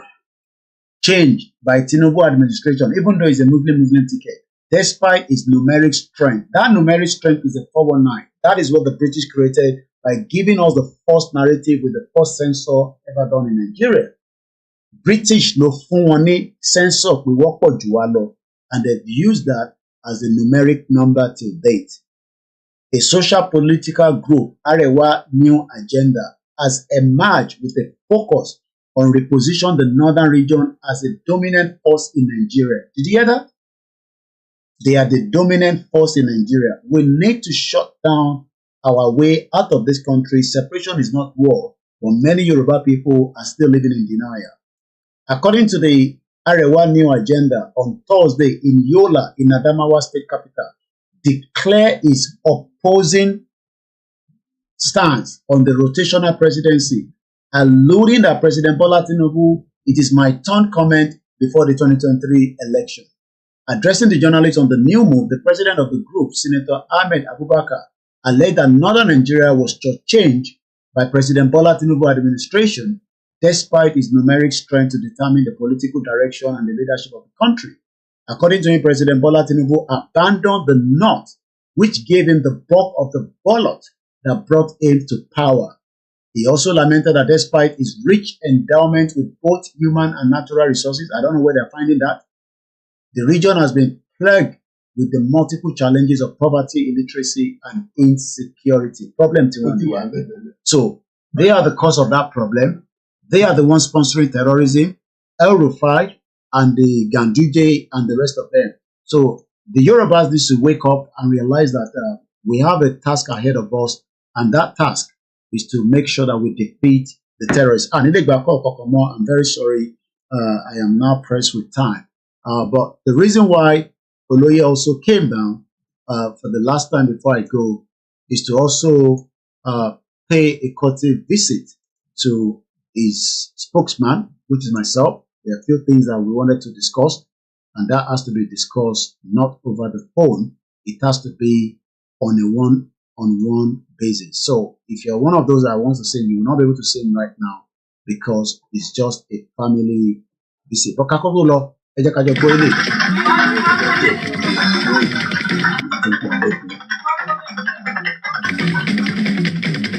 ìtìjú òsínbẹ́ni tó ṣe lára bókọ́lé ogún kó ra mọ́tò ọgbọ̀n ìyẹn ò sọ pé kó má ṣe lára ẹni tó lo mọ́tò kan ṣoṣo bórẹ́ ní fẹ́ gòkè àfọwọ́ ẹ̀ wálẹ̀ kì í fẹ́ kẹ́ni kejì ó gbé rí gbogbo ẹ̀ nítorí lára gbogbo ẹ̀ nítorí lára.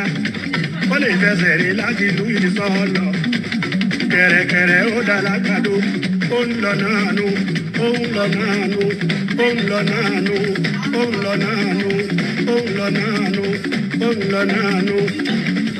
Ó dá lágbàdo tán ó ń tọrọ bìs ó dá lágbàdo tán ó ń tọrọ bìs gbogbo ẹ̀ nítorí lára kẹ̀rẹ̀kẹ̀rẹ̀ ó ti dé Ìkẹjà. Kẹ̀rẹ̀kẹ̀rẹ̀ ó ti dé Ìkẹjà kẹ̀rẹ̀kẹ̀rẹ̀ ó ti dé ìlú Péjú ó ń lọ náà nù ó ń lọ náà nù ó ń lọ náà nù ó ń lọ náà nù ó ń lọ náà nù. Káwí kábọ̀ ó ti dé Gbàgádà káwí kábọ̀ ó ti dé Gbàgádà ìtìjú òsínbẹ́ni ló ṣe lára ó ń lọ náà nù ó ń lọ náà nù ó ń lọ náà nù ó ń lọ náà nù kẹ̀rẹ̀kẹ̀rẹ̀ ó ti dé marina kẹ̀rẹ̀kẹ̀rẹ̀ ó ti dé marina ó ń lọ náà nù ó ń lọ náà nù ó ń lọ náà nù ó ń lọ náà nù.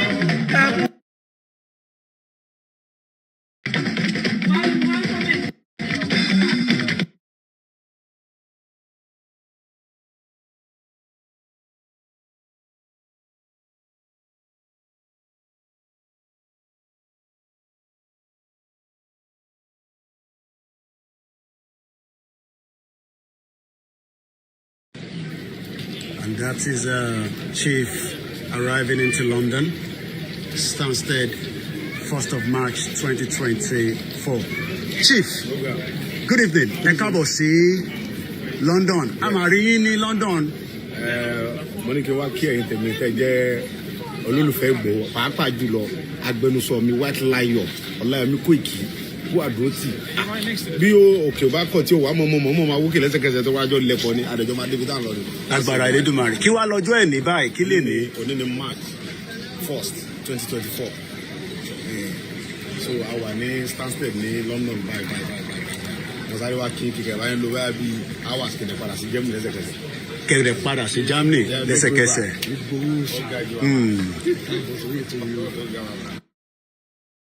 tó adúpẹ́ lọ́wọ́ gbogbo ilé káàkiri tí ẹ ti gbọ́ wa ní àṣálẹ́ àníri jù bẹ́ẹ̀ lọ ní àṣálẹ́ ní ó tún di ìjọ míì tàbá tó mú ètò tèmí wá gbogbo ẹ̀yin tí ẹ ṣe sọ pé One Nigeria kò lè work we play the anthem, we close the broadcast.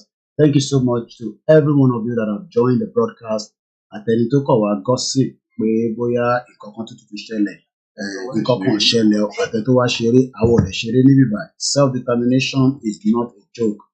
It involves a lot. We appreciate all the groups.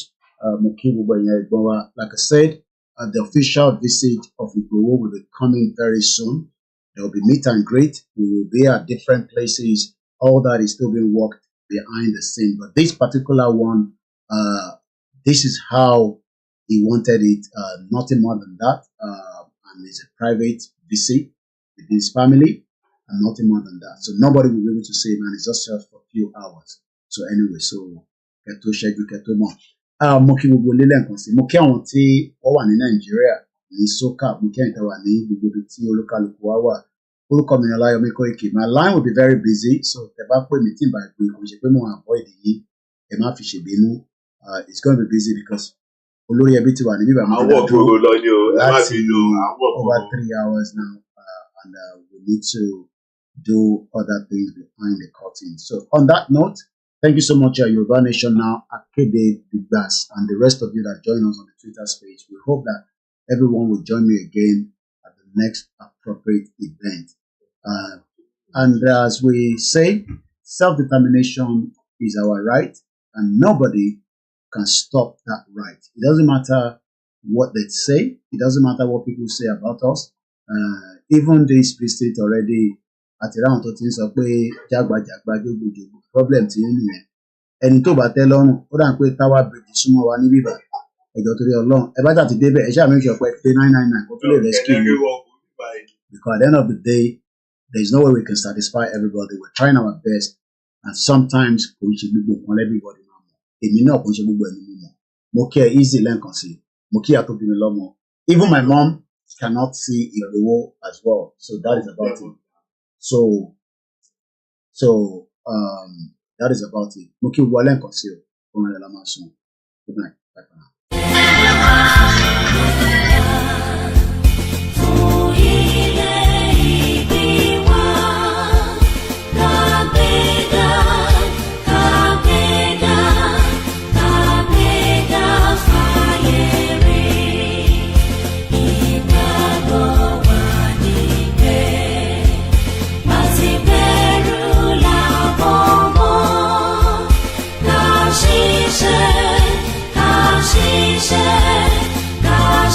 She